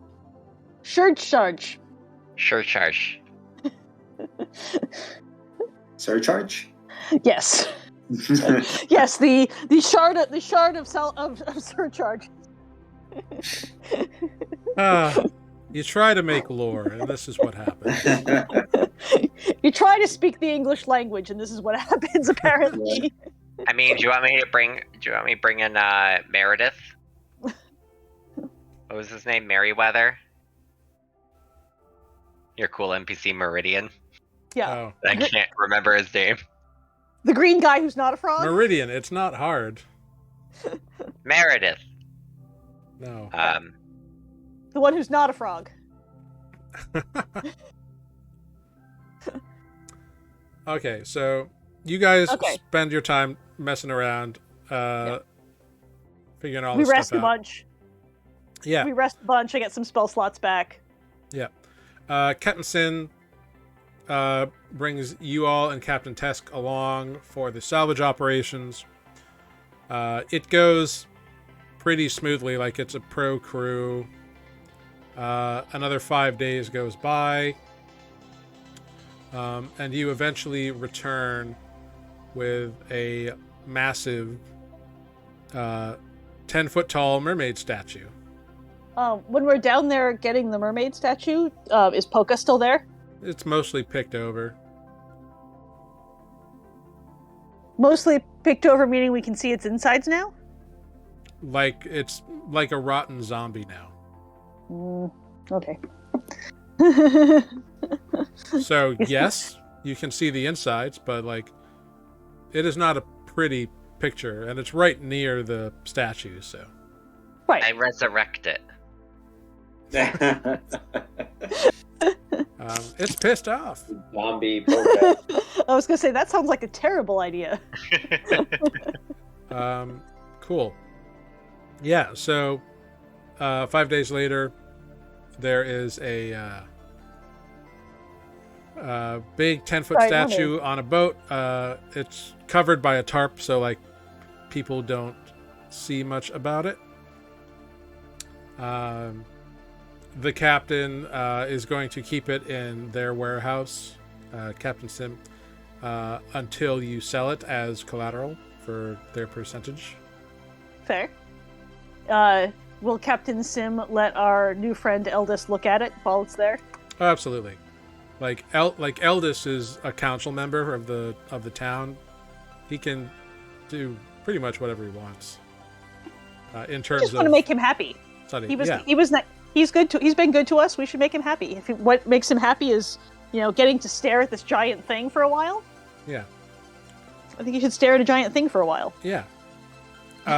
So that goes on about a day after you get back and everything kind of settles down.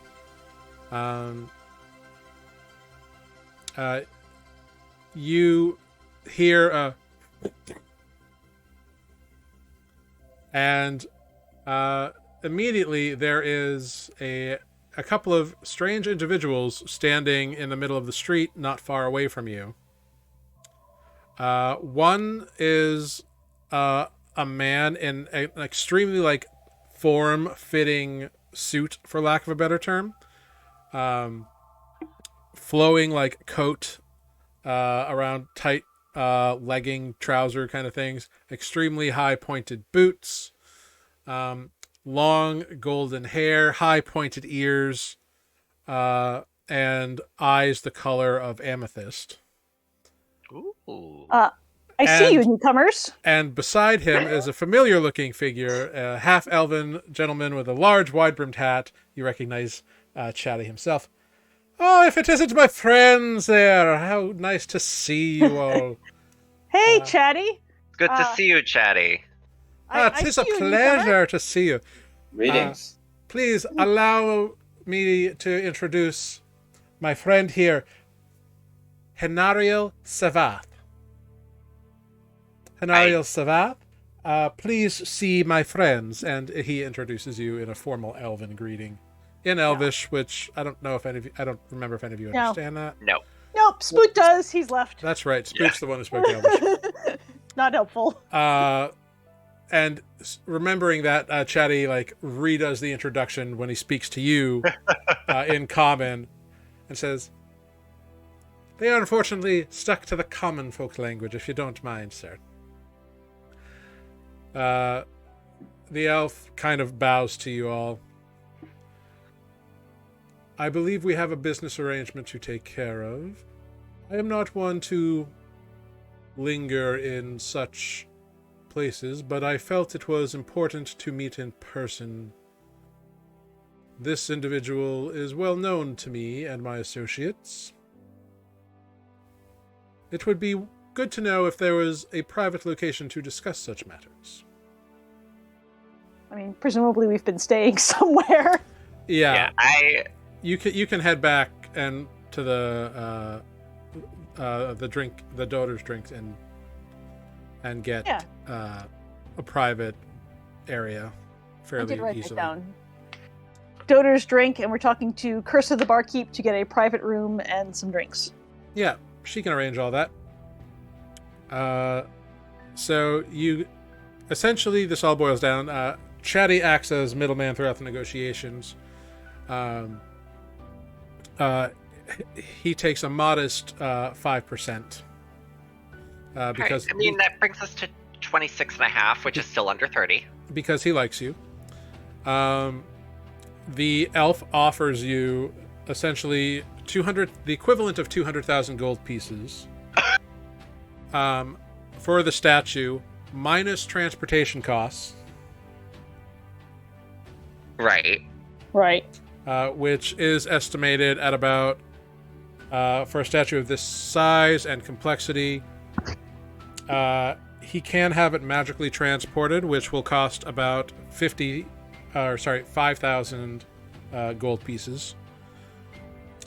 Or he can do a longer, more mundane transport, which will cost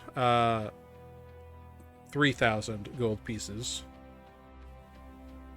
I mean, I think we should sell him the statue and let him take it whichever way he wants. Yeah. I'm not opposed to it's a 2,000 gold difference, but also like I feel like if you're traveling on the roads, it might be a little bit more dangerous than just poofing it. Yeah. I think he should poof it there. Cool. He should transport it the way that makes him happy. Yeah. I mean, this is a big favor to us, technically. Uh-huh. We ain't gonna drag this thing over the mountains. No. Yeah. No. I think we accept his offer and he can transport it whatever way makes him happy. Cool. I have no quibbles with this. By the way, Paduk has brought up that, well, I was helpful too. What's my cut? Like, how do you guys normally do this? Is it all equal parts or what? Paduk, we will discuss party cuts for those involved in the adventure after we get everything else settled. But yes, Okay. don't you worry, Paduk, we will take care of you. I've just never done anything like this before, so I'm just interested in how it works. Yeah, we get all the business partners out of the way first before then splitting everything more between us. Gotcha. Yeah. That makes sense to me. Okay, cool. So yeah, he offered you 200,000 gold. So minus 5,000 for transportation. Right. Yep. And then we have another 26.5% to split out. Yep. Yeah, so then we do some math. 53,000. So we have 195,000. Yes, 53,000, right? 5% to 8%, Right. and it's- 13.5%. Yeah. You'd be left with about 143,325 gold pieces. Oh no. Fuck it. The elf also does ask you how you would like to be paid. It's a lot of heavy gold. Yeah. Is there... I know, as I'm sure you're aware, we are not overly fondly seen in the Verdentious Causeway. Is there a way for the funds to be put aside in an account for us that we can come and pick up at a later date? Chatty kind of translates all this. You notice that the elf hasn't, after that initial meeting, all of his conversation has been in Elvish to Chatty, using Chatty as the middleman. Right. Right. Which is why Chatty's here. Chatty tells you all that such things can be arranged for a small fee, of course. It can be set up in your names and accessible to you, or a representative you denote, who has access to such moneylenders that would be accessible in the Elven lands. Or if you have somewhere else you'd like such things sent to, that can be arranged as well. We could Having a send lot it of to- money in the Verdenton Causeway is not necessarily useful.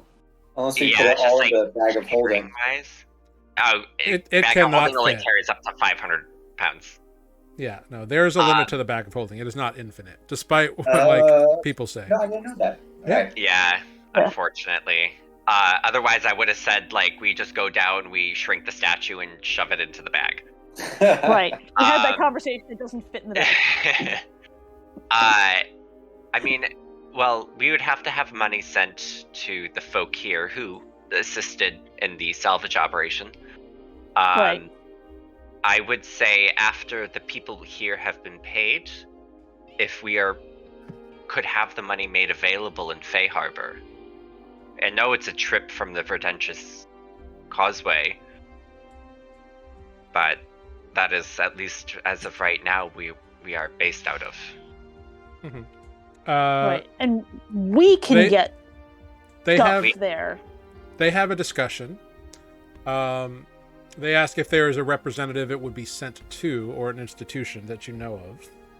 We can either send it to Kaylin or Kaylin. yeah, Kaylin. Yeah. Either Okay. Kaylin or Seda. Who do we? I don't want to bother Seda so much. Kaylin. Yeah, I was gonna say send Yeah. it to Can handle Kaylin. it. Yeah. Your husband is going to be like, "What is all this?" Right. He's probably gonna be a, oh my god, what the fuck? Particularly as we haven't messaged him in a while because we've lost our messenger. Well, I think Mateo said that like Spoot would be like, "Hey," every now and then, just to like see that we're alive, and then would let Kaylin know that we're still Right. alive. Yeah. We could also send Kaylin a bird. I don't think we have enough range for that. That is outside of your range. Oh, is that it's further than the Verdant and Glen is? Oh yes. Yeah. Okay.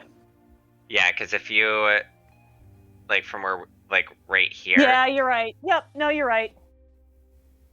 Yep. Yeah, it's easily twice as far, if not more. Yep. No, you are correct. I see it. Kaylin goes to withdraw money for the rent and is like, "What's the balance?" Indeed. I mean, we could send a more mundane messenger too. Do you know what we could do? We could buy the old Red Crow hideout house. That the tower. Yeah. you could. Buy the tower. We'll handle that when we get back to the city, but Yeah. option. Also, we sent a great deal of large dead animals there the last time we talked to them. The last time we talked to boulet Kayla, armor. we sent them a big dead creature. Yeah, you sent him the skinned boulet pieces. Yeah. We should check up on that. How long has that been? It's been a few weeks. It's been a few weeks, but like we didn't. If we get money to them, they could actually do something with it. We just dumped a large quantity of dead animal on them earlier. Yeah. I mean, I'm sure Kaylin would have figured something out in the meantime and then know that we're going to come back with money. Right. Because we did leave him with a bunch of money. Or at least I did. You did. But yeah, my plan was to turn the boulet into better armor because I can't wear metal, and I've hit the limit of what I can wear that's not metal unless it's something weird like giant boulet plates. Right. Oh, by defect. He's back. He's back. Or Yeah, working so on it anyway. that's fine. And then I could just like rudely open a portal to Seda's office, and if he's not there, just like leave a note. And just Leave a say, note. Hey. BT Dubs, we just sent you a shit ton of cash. Or like give this to Kaylin. Yeah, so if we set it up in Kaylin's name, that's fine. And then we can handle that more once we get back to Fae Harbor. Yeah. Next year. Right. Honestly. So you say, Fae Harbor, care of, da-da-da-da. You get all of that sorted out. They are willing to... the elf is willing to have it all shipped there, but will take out the shipping costs from your profit as well. I would also like to see if he's interested, to maybe possibly cover a slight bit of the costs. Show him the plates and chalices and stuff like that, like the other... Objet d'art. Yeah, like the other art pieces. Make a persuasion check.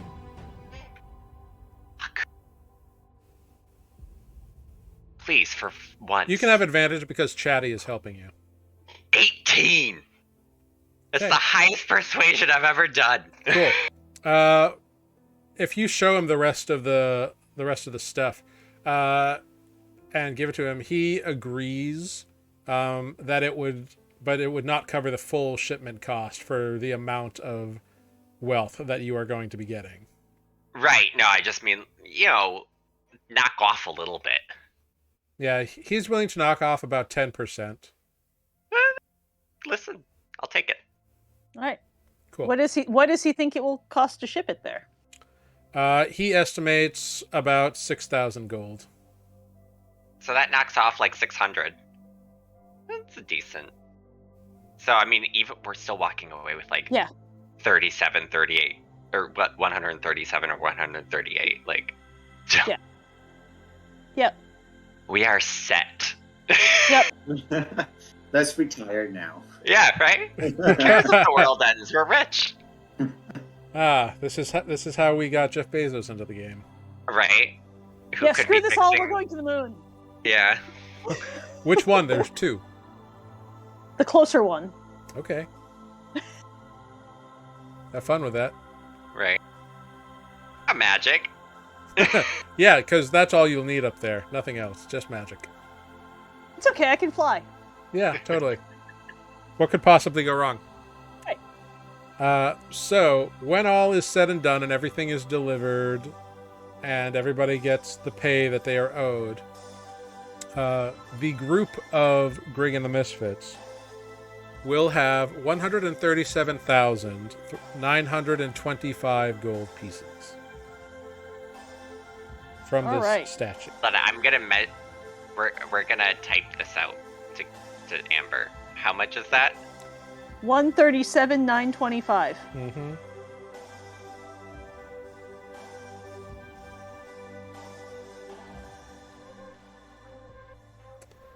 Yeah. 137. 137,925. The arrangement is made, and you can, and when the gold or whatever gets shipped to pay off your various debts here in Dragma, they will also send whatever percentage you want in liquid assets. I was going to say, we should get some of that for this trip. Yeah, it's just a matter of how much you each want. And then you have to figure out how much Paduke gets. Right. Mm-hmm. Because y'all would have died without him.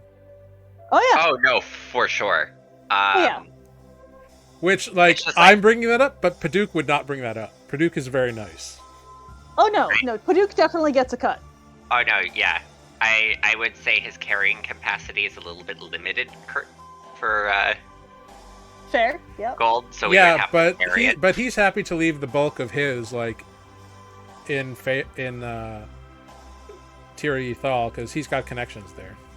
Right. Okay, yeah. If he has his own thing that he can set up that wouldn't cost that much. Yeah, he has a strength of 3, so he can carry 45 pounds. Here's 3 gold pieces. I don't know how much more you can carry due to size as well. I mean, it's pretty much a case of where, like, you tell him, like, how much he makes out of that. Like, he is a sidekick, so, like, he does not expect an equal share. Right. And like, are you cutting Spoot in on this cash cow? Like, what's your deal? Why don't we discuss that in Discord later? Yeah, that's fine. Yeah. But like, just to not these take are up your- yeah, these are things that you should figure out, like, off on your own later. It's Yes. fine. Cool. Yeah, we don't need to take up stream time talking about how we're No. dividing money. No, because that makes for riveting watching, I'm sure. Yes. D&D economics. Yeah. So I will say that over the course of these various days, Eldus has been able to study the statue for his agreed upon time. The elf and Chatty disappear. A few days later, Chatty and another elf reappear. Pay off Captain Sim and Captain Tess. With the whatever amount of gold you said should be brought to you here. Chatty winks at you all as he and the other elf go up to the statue and disappear together. Great. In the meantime, I will open a portal to Seda. Yep.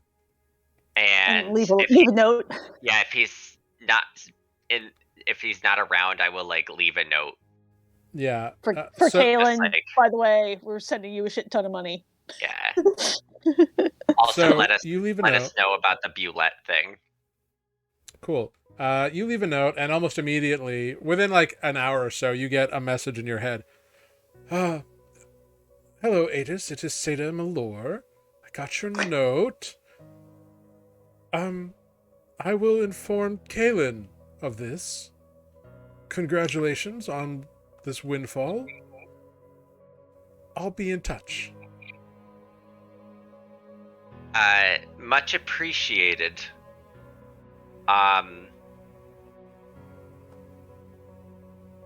Sorry for intruding in your office. Spoot isn't with us. Traveling.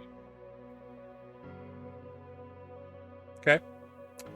I think I wasn't counting. That's close enough. You get the point across. Yeah. Cool. So that all happens over all these days. You do meet a few more interesting people of town. You meet the entire council. We're the most exciting thing that's happened in this town in years, aren't we? Certainly, and Eldus has told the entire council about you. And the way that the Guardian of the Lake is dead, so it's safe. I mean, to be honest, they weren't too worried about it because most of them had never seen it. Mm-hmm. And right. One of them, the older one, is kind of surprised. It's this tall, tan skin, salt and pepper hair human man, big bushy beard with like streaks of salty pepperness, like ZZ Top style, like salt and pepper with streaks of salt and pepperness. Yeah, like lightning kind of looking things in his beard. He always believed in the legends, but never really gave him any credence. We're gonna show him the scales. Durango Hameni is his name, and he's like the head of the council. He appears to be practical, but a bit superstitious, so it makes sense that he believed in the legends, but since it never affected him, he didn't worry too much about it. Or rather, he did believe in the legends, but he never had to worry about it. Like, he doesn't go on sales or whatever. You had already met Gribbled Granite Stone. You had met Cursa Then's daughter. And then you get to meet Bulk a couple more times. He is indeed the captain of the City Watch, such as it is, and it's more of like the town patrol more than the City Watch. But he's got like a group of 30 men who are all always very impressed, and kind of everybody always knows where Bulk is because he's easily hard to miss. Sticks out in this town of medium-sized humanoids and a couple of halflings.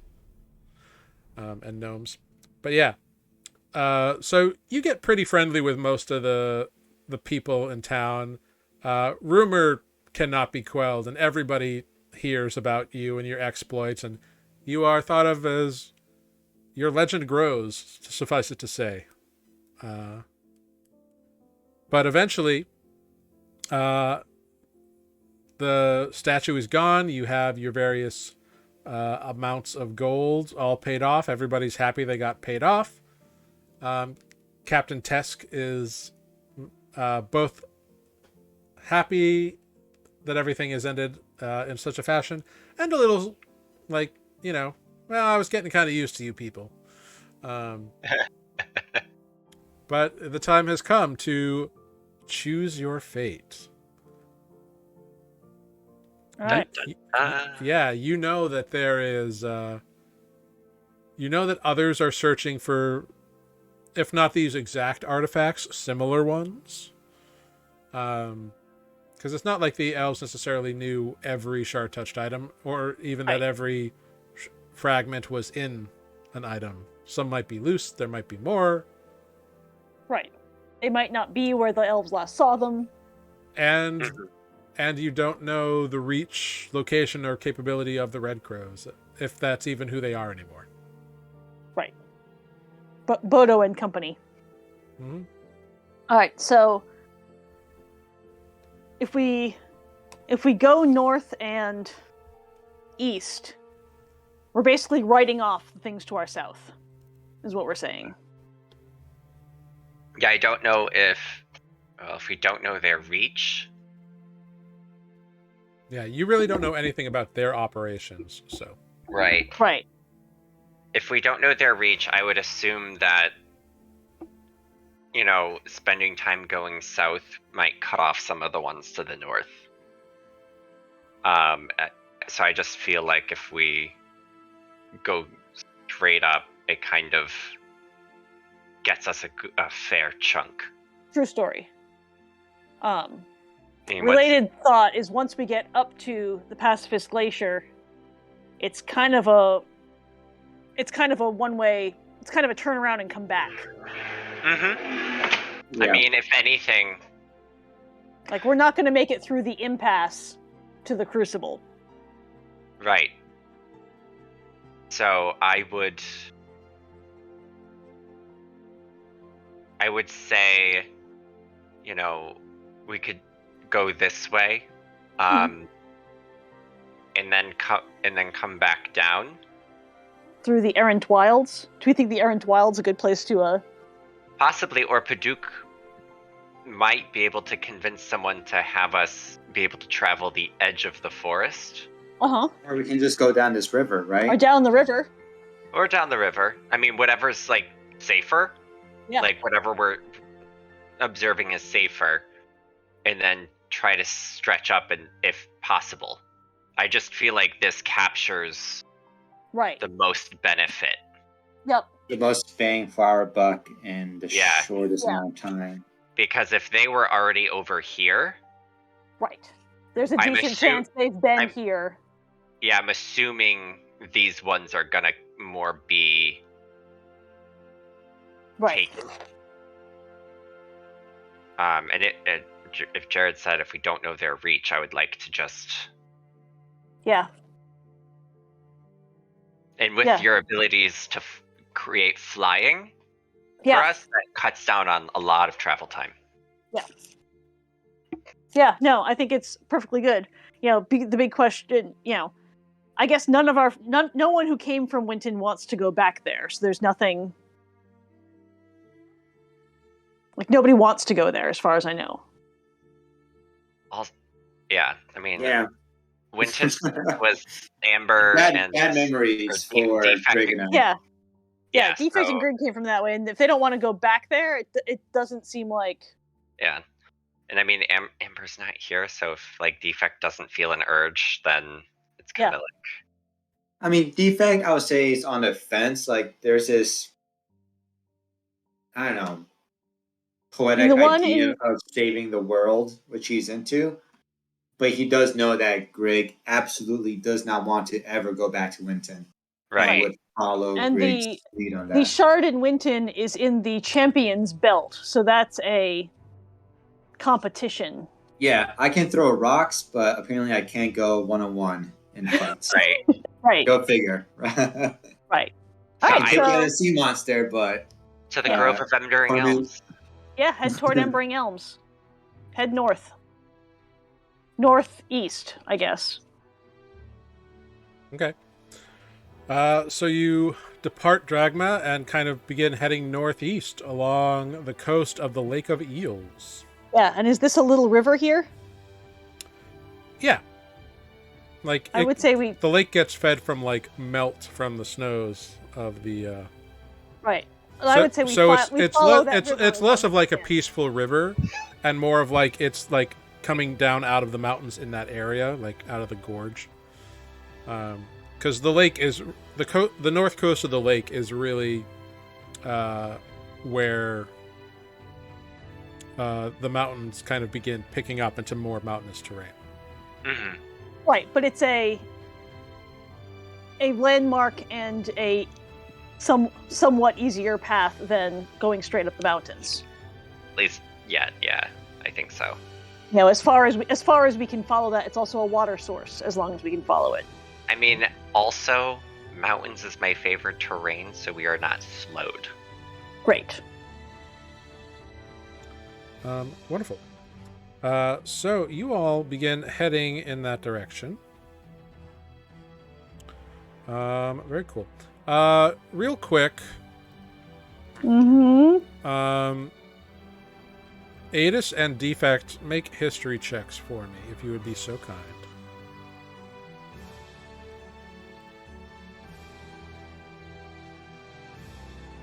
That's 0. No. 10. What's history? Yep. I can tell you what happened last week. With a 10, Adis, something pulls at you as you begin traveling around this lake of eels. Something in the back of your mind, like there's something of a personal nature that you're forgetting. That's gonna bother me all week now. Like something what? Something of like a personal that you are forgetting. Not like specifically Adis, but like the party. There's like a personal something that it's like right in the back of your mind, but you can't get it out front. You know what I mean? Where's Greg? They are introspective and kind of riding along on Defect's shoulders. And I Well, hope they Reddit. didn't I hope to lose God they're Greg. writing in their journal because oh my God, otherwise they're gonna. I will say that Grig has learned their lesson and is writing everything down in the journal. And by writing, I mean speaking. Right. Recording. Yeah. Great. So cool. All right. It's not. Memories. It's not where the tribes were last seen. Wait, what? I'm looking at my notes. It's not where the rest of your tribes were. Withered Pines, Fertile Melts, Barricade Mountains. None of those are anywhere near here. I mean, the barricades are beyond the Embering Elms, but Yeah, the barricades, the fertile mounts, and possibly there's marks over it, the little island. yeah, and the Withered Pines. Where was the withered pines? Withered Pines is south of us. Withered Pines is near where you were found. Between I Soul guess. Mount and Soul. Where we traveled through before. Right. So Okay. it's none of those things. Hmm. I don't know what else is around here. Yep. And I wasn't asked, so I assume it's probably. Is it something that y'all did while I don't know. I was off creating crops? I don't know. I don't know. It's something personal that we're slowly forgetting. There's this. Uh-huh. That's Yeah. what Hey, start- Olive, you have you have none of these feelings. Yep. Something you guys did while I was off creating crops.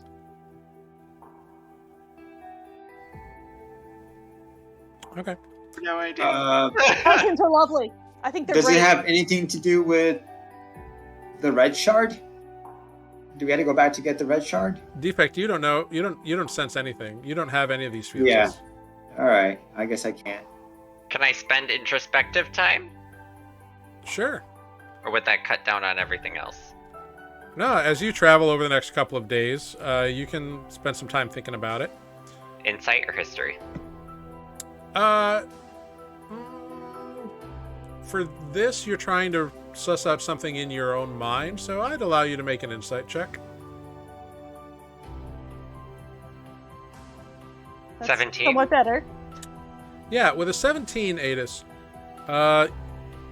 you're trying to think about why somewhere around here would matter.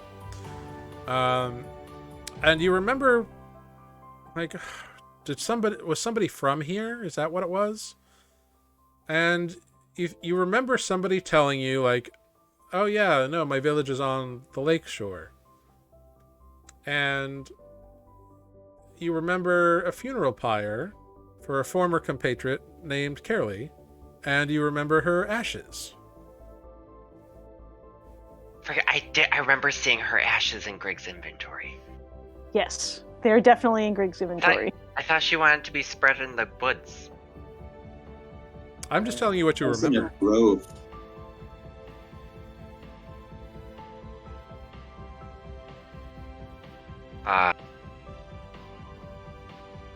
Olive,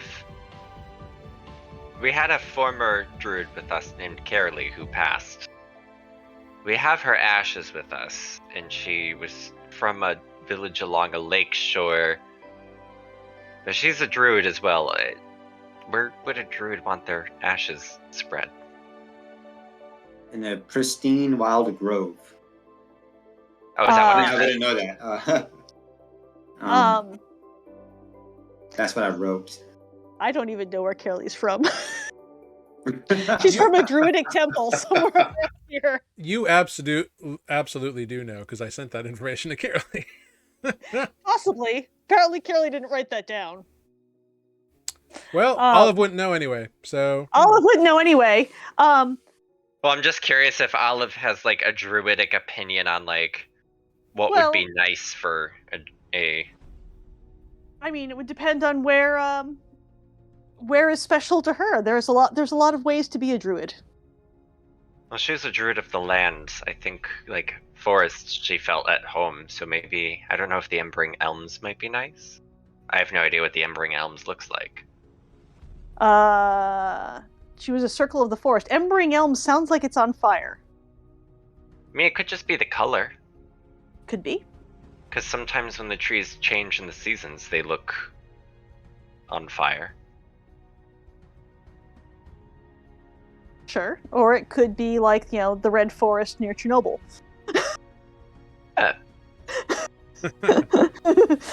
Roll for radiation sickness. We're gonna find out on stage for days. Pack that iodine. I mean, are there some nice groves of trees around here, or is it just mountainous? As you head north, there's like there's like dense forest between the mountains and the edge of the lake, the shore of the lake. But does this?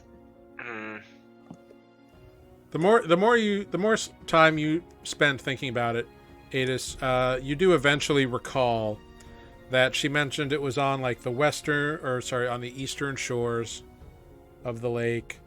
It was a place called Gravel Leaf, which she described as where the waters of the lake met the forest, which met the Rocky Mountains, and it was just like this conflux of an area that seemed to cover all of the elements.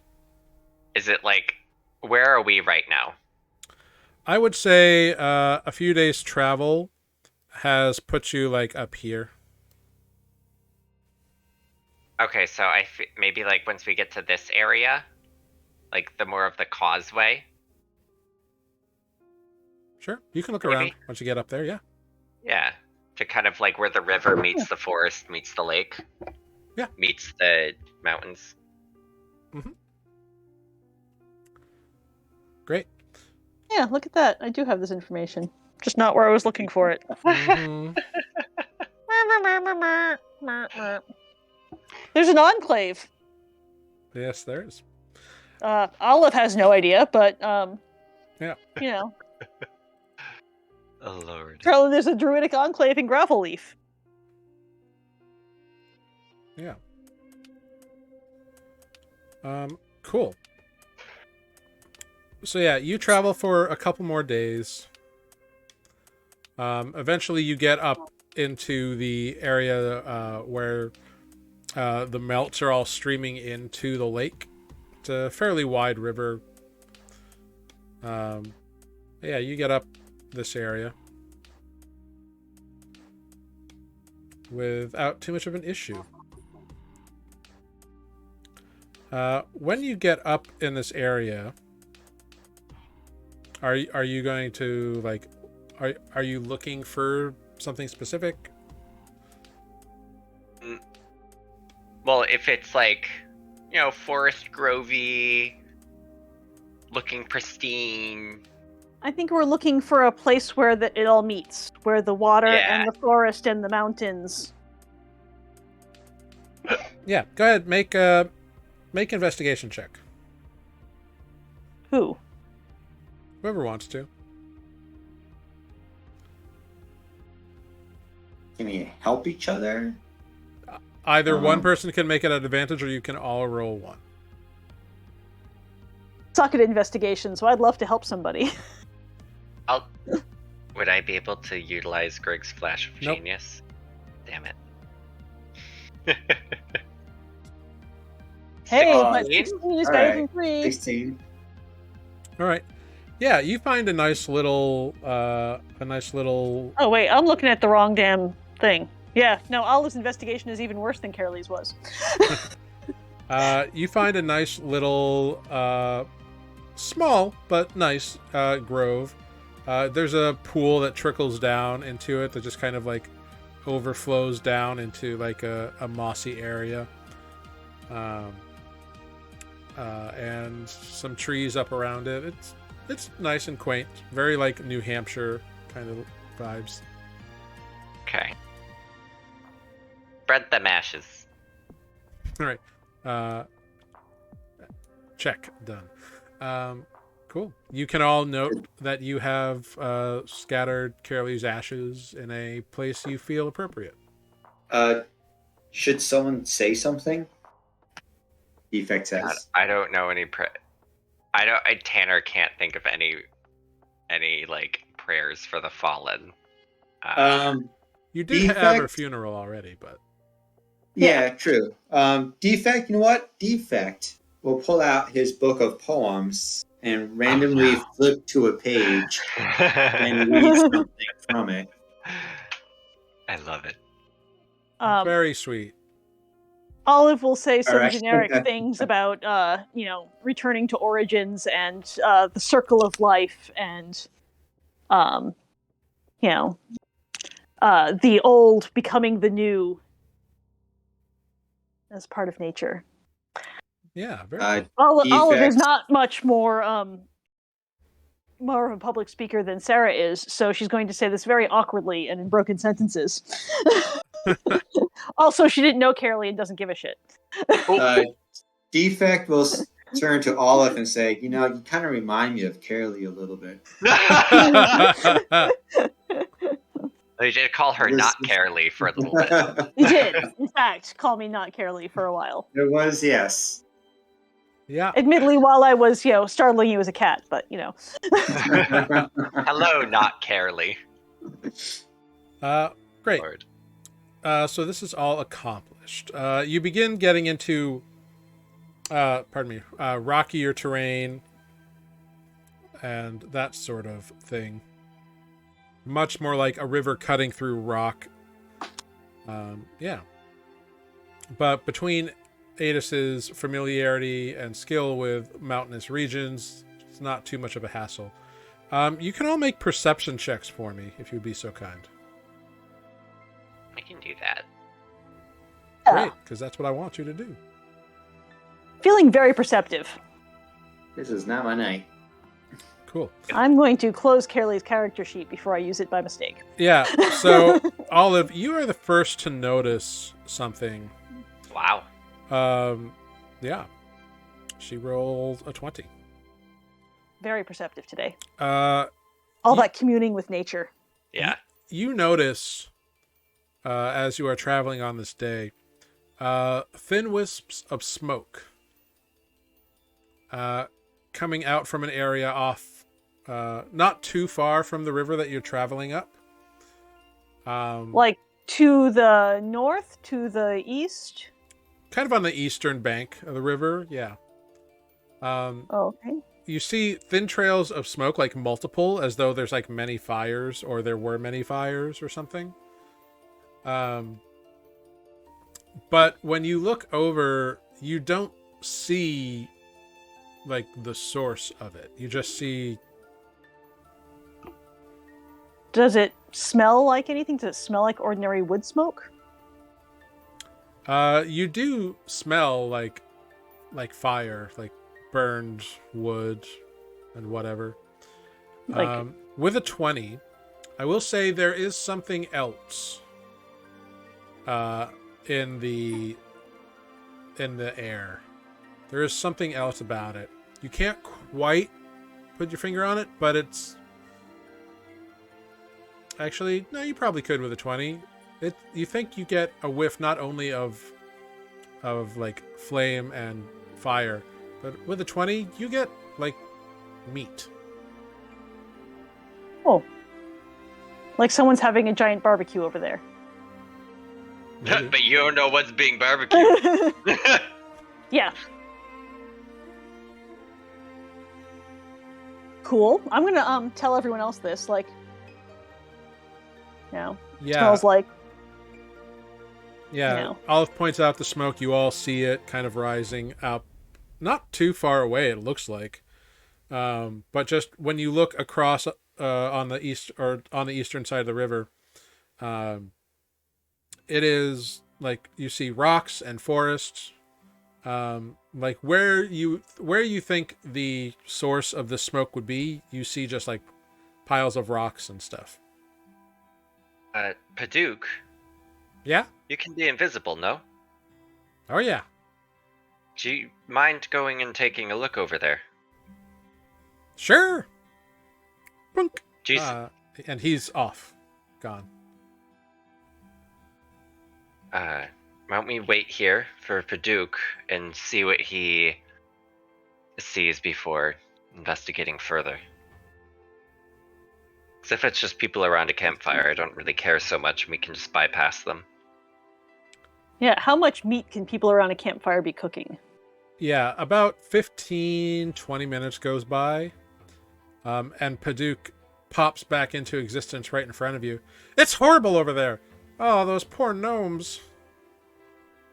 There's smashed houses, and they've put out fires and hurt people, and oh, it's bad. Is there anybody still alive? Yeah. Like, I think we should help them, right? Like, they look like they're farmers and everything. All that rocks and trees and stuff, that's all fake. The village is like right there. Do you see any signs of immediate danger over there? Aside No, from they like fires? whatever happened to them. Like the fires are pretty much out and gone, and or just embers and dwindling down. They look in rough shape. Well, everybody, shall we? Can we get across the Absolutely. river? Does Kirley need to, or now I'm saying Kirley, Olive need to fly us over? It's easy enough to navigate. It's not like melting season, so like it's easy enough to like hop across, and you have to wait in a few places, but you do make it across the river fairly easily. Okay. As you walk past a series of large, like, boulder-ish cairn type of situations, immediately, you feel yourself walk through, like, something. Like, you feel a force as you walk through it. And immediately on the other side, you see multiple small buildings with, like, plots of land and acreage that are half burned and charred, and smoke coming off of them, and smashed in houses, like stone and timber buildings that are like broken and smashed. And you see like livestock like fucking all over the place, running around.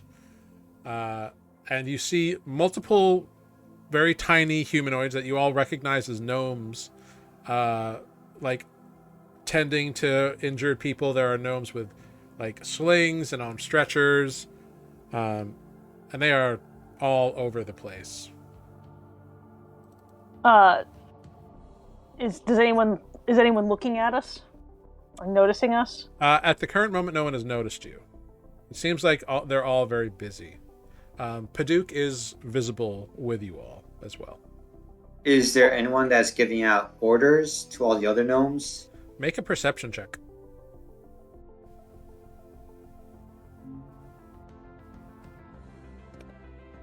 $22. Cool. Defect. You are looking around, and you immediately see a gnome who is wearing some form of like some Like a form of hat? armor that's like stained and obviously was just used in battle, giving orders to people in Gnomish, which you don't speak. But he's pointing and people are like going in the direction he points. He seems to be someone who's in charge. Okay, I point him out to everyone else and say, "That's the man in charge. Okay. Let's speak to him."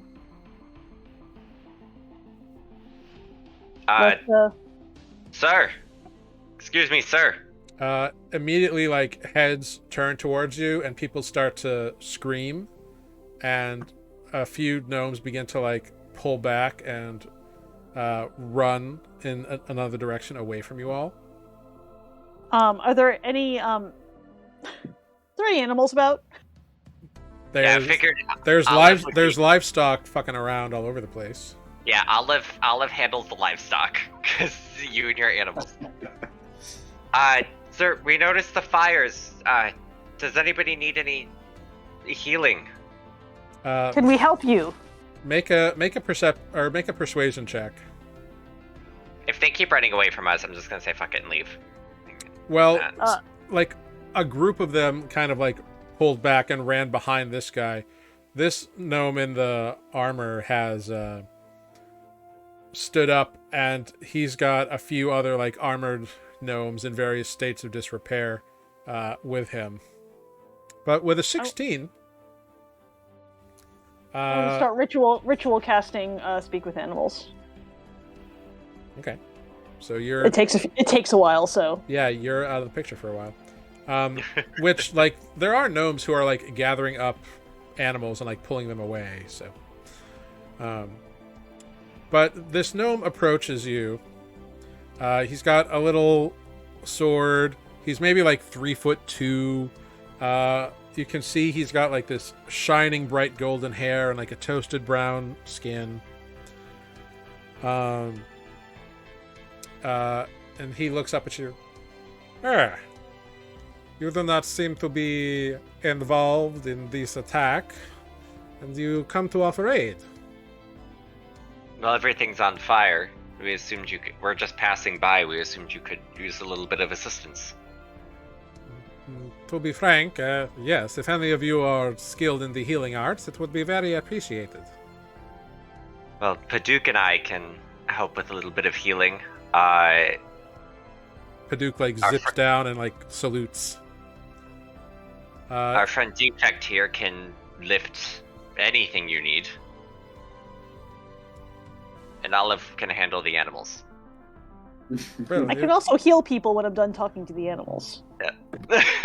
Well, you're busy being weird and talking to yourself for 10 minutes.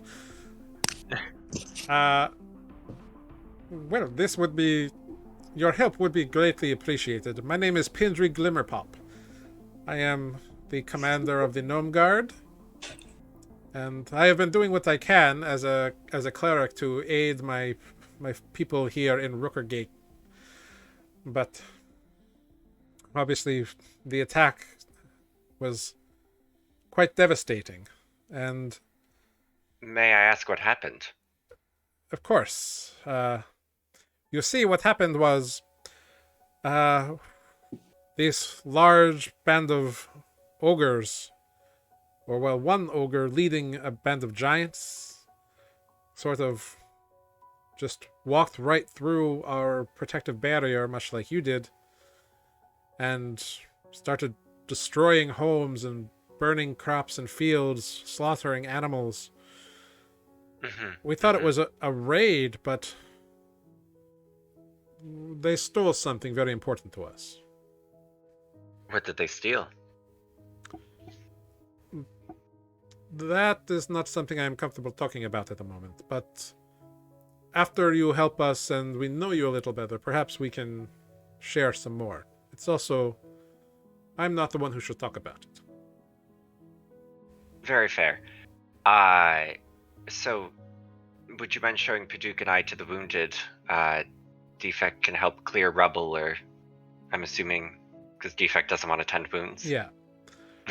Yeah, essentially you all branch out to help in the different ways that you can here. And your help is greatly appreciated. The gnomes, while they seem to be wary of you because they just got attacked by a bunch of outsiders. Most of them are still polite. A couple are like just, in grief and anger and rage because their homes have been destroyed. But you spend hours assisting, and Defect helps clear rubble, take down broken beams, Put out fires if need be. Yeah, you all help in a variety of ways. Yeah. Once Olive can talk to animals, she's just going to say like soothing things to them to like calm them down. And all get them the to come animals home. are freaked out. They're like, big giant things came and started slaughtering us all. It was horrible. It's okay, they're gone now. We're here to help. Oh my god, it was so terrifying. It was scary. Yeah. And they're like, they're like goats. They're not like horses or anything. But there's not a giant team of oxen here or anything. Not at all. I'm mostly just going to say soothing things to them, like it's okay, it's okay. Yeah, you ate out to the best of your abilities. It's all very much appreciated. Paduk seems to be very popular here. Like, he runs around like healing people as much as he can. The more dire cases, he helps bandage up people. The gnomes seem very happy to communicate with him. They seem to just like not innately fear a 6-inch tall sprite as they do people over 6 feet tall and 5 feet tall. That's fair. Yeah. Yeah. The Olive casts enlarge on Defect to make him more intimidating. And clearly, eventually all of the survivors, eventually all of the survivors and the injured are brought into safer dwellings. Over the course of these hours, you do notice a couple of individuals, Adis, with your ridiculous passive perception.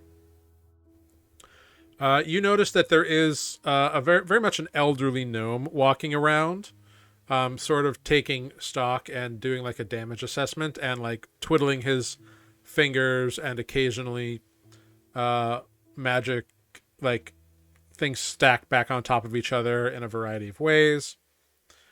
Not doing any like powerful magics, but like little cantrips to like help things out and whatever. And you see he's like 3 foot tall, long white beard, a few like spiky thin wisps of hair that kind of sway as he walks around, a deeply lined face with a kind of oaky skin, but his eyes stand out to you as like these bright sparkling icy blue eyes. Pindri, you've talked to and seems to be going around in an air of authority, sort of leading his community as best he can in these moments. And then you see a female gnome who occasionally pops out and helping people. She is has her arm bandaged, but not in a sling, so she probably got some form of cut or something. But she's like a bit shorter, maybe like 2'8". Very thin, big bright eyes, kind of adorable, long flaxen hair, and kind of acorn colored skin. Occasionally she looks over at the like aged gnome that's doing the magic. Kind of like watching him for a few moments and then going back to what she was doing. And she does also do a few like little magic-y bits here and there as well. But so those are the people you notice while you are doing all this attending and helping this little gnomish village of Rookergate. Cute. Yeah. How far up the pass is this? Is it where our token currently is? It's a little farther north. It's about here. Okay. But yeah. So, eventually, eventually Pindri comes up to you all after everybody's put away and safe, and it's starting to get dark. Well, thank you for your aid. It is quite kind of you. I think you have earned a bit of the tale of what has happened here. Why don't you come with me? And Follow he him. shows you into a small domicile. Most of you have to like squeeze your way in. Crawl in. Greg doesn't, because Greg is the same size as these gnomes.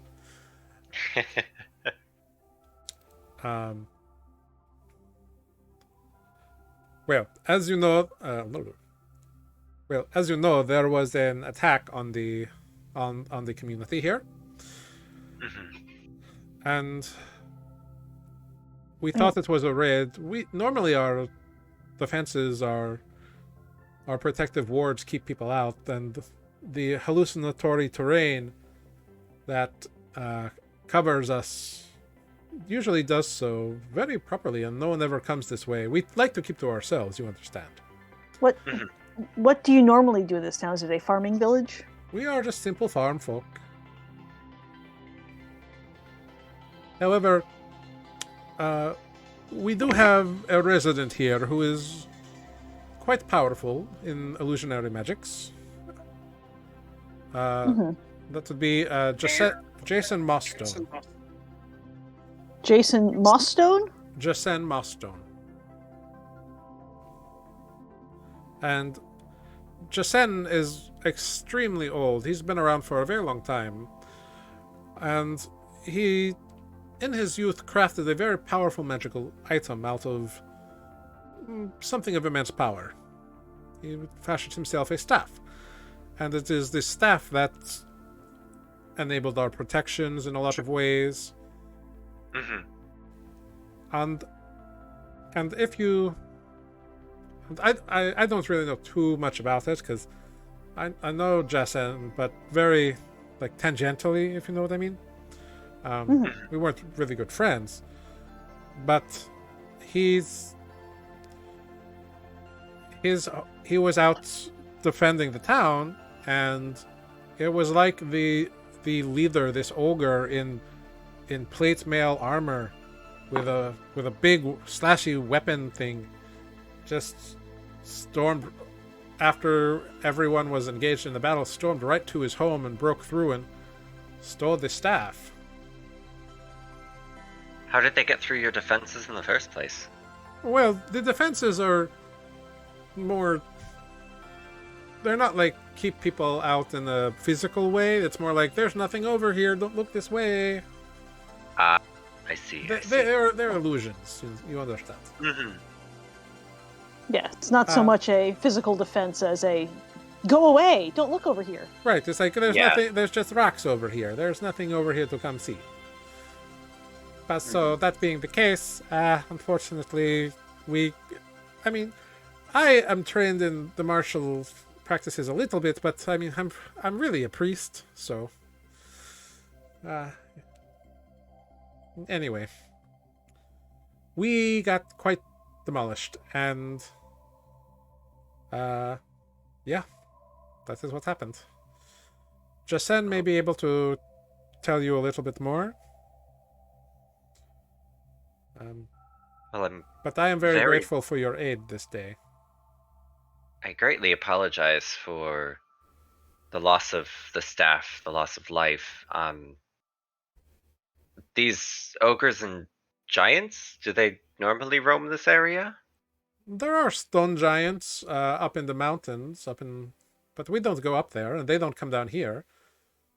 These were more like hill giants, if you know the difference.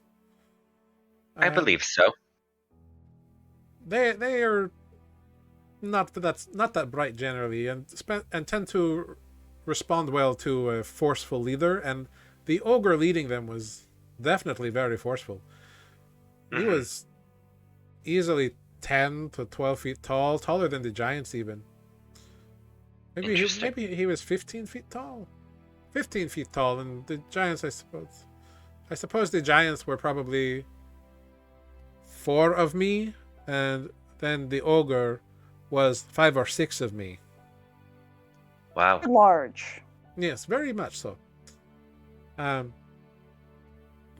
so they just decimated. none of them had armor or fanciful weapons except for the leader. A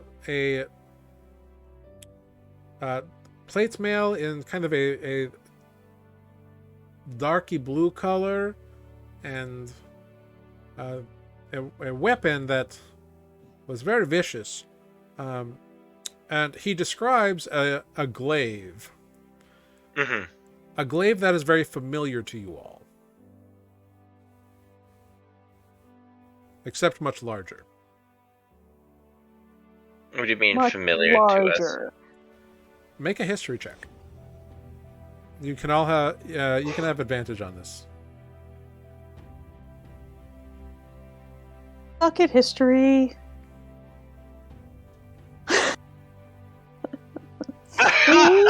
We all damn suck it. at history. Yeah, you do. You mean a pointy thing? Is that what you're talking about? The big pointy thing. Yeah. Ah, yes, very familiar with that. Yeah. Pointy thing. We're big on big pointy things. Yeah, the weapon sounds familiar, but you can't quite place why, because you've never fought a giant or ogre or anything with a glaive like that. Mm-hmm. There were ogres at Fluxus's tower. Yeah. There were. Oh, there were definitely ogres. I don't recall there being giants, but there were definitely ogres. Yeah, there were a couple of ogres. You destroyed one that had the battering ram outside of the door. The other one died on impact when it hit the ground after the explosion. Right. But neither of those had these big glaives things that are described to you. Mm-hmm.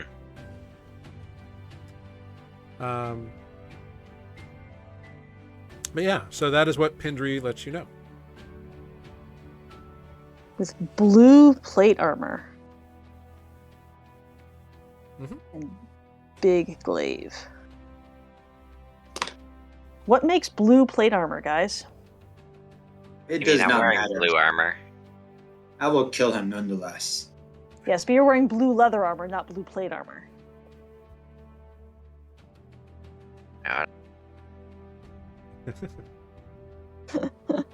But, Or blue hide, not... do you know which direction they had headed off in? To be frank, I'm not entirely sure.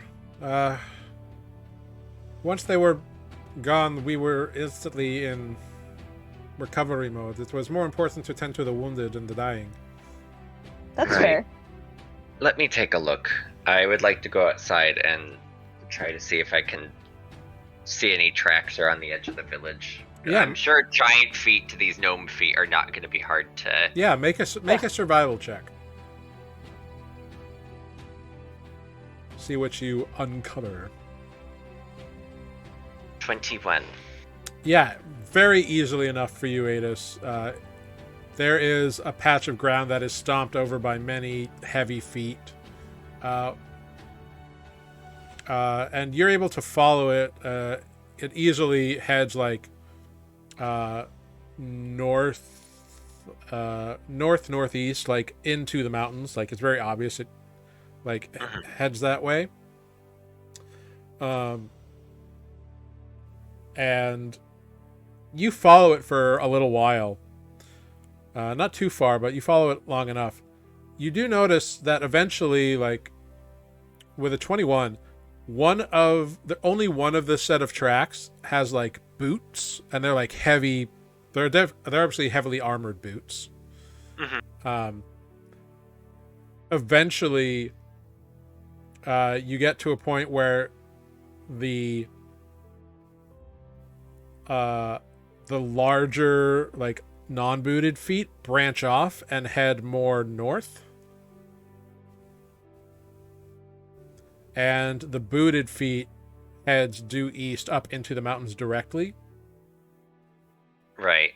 And you follow that for a little ways, and kind of after it goes down a rock, or around a rock, the boots are suddenly those of a much smaller individual. Would you say they're halfling size? No. They appear, yeah, they appear like human or like defect human. Okay. You know, Goliath. Like they're a medium creature-sized footprint, but still a tall individual. But right. But then it looks like the boot prints stop, and then they're gone.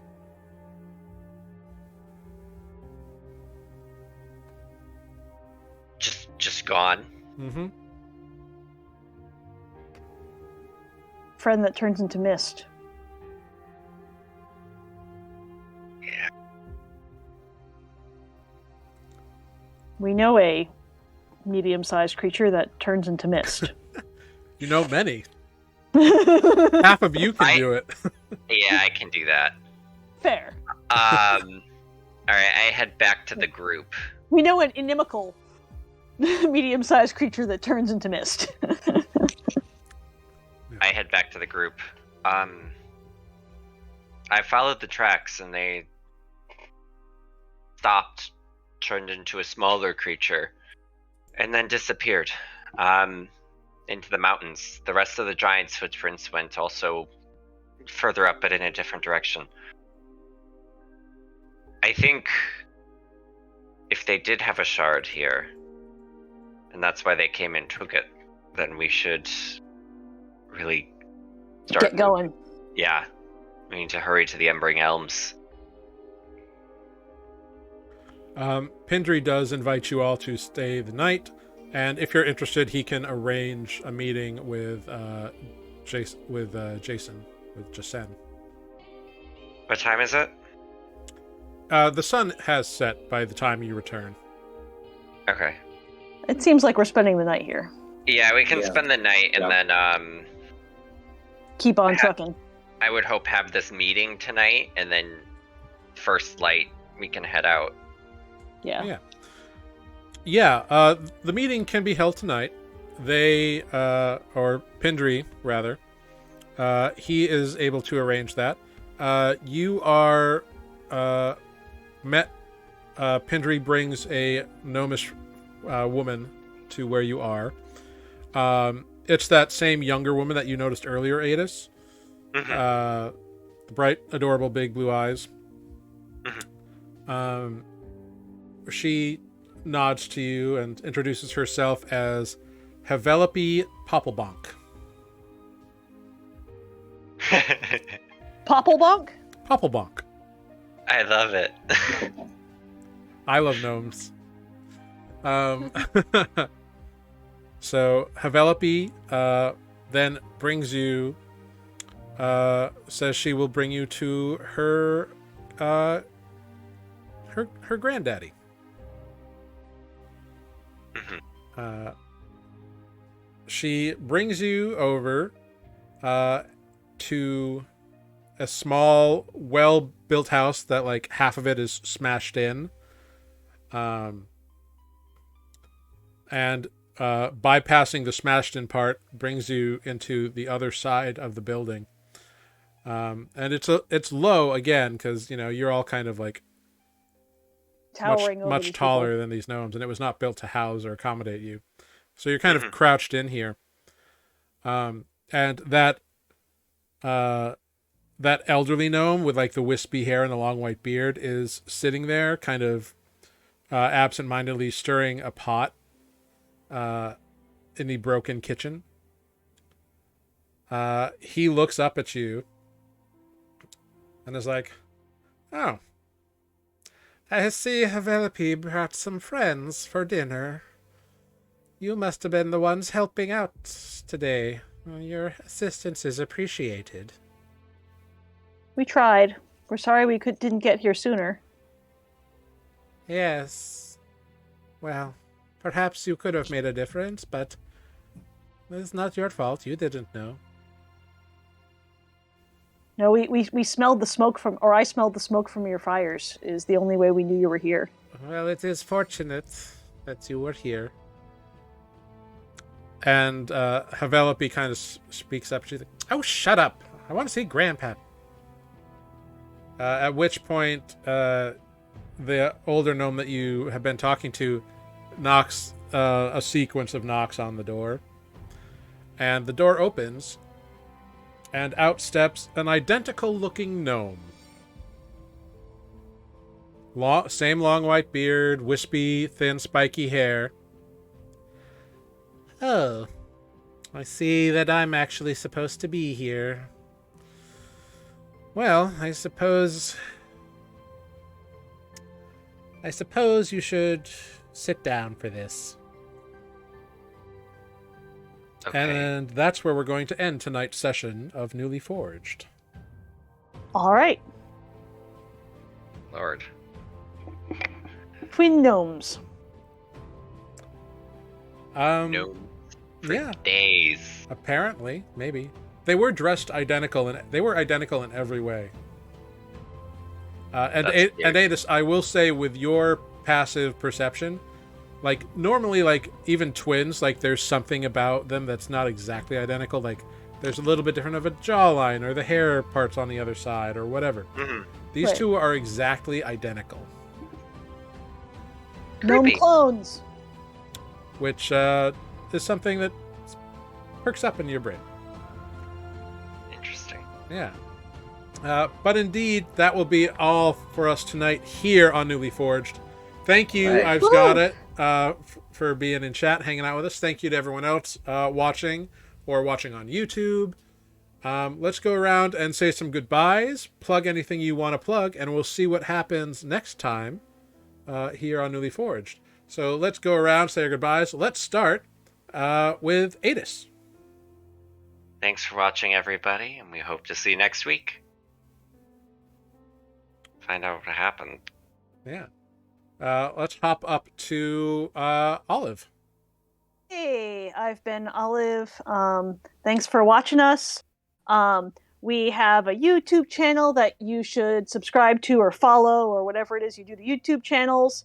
And also we have a bunch of social media things. We're Nuuli Forged at all those places. So whatever kind of social media you use, you should use it to follow us. Including All Twitter. the social medias. Yes. You and the Uh, Twitter. Facebook, Instagram, Twitter. I don't know. Do we have a TikTok?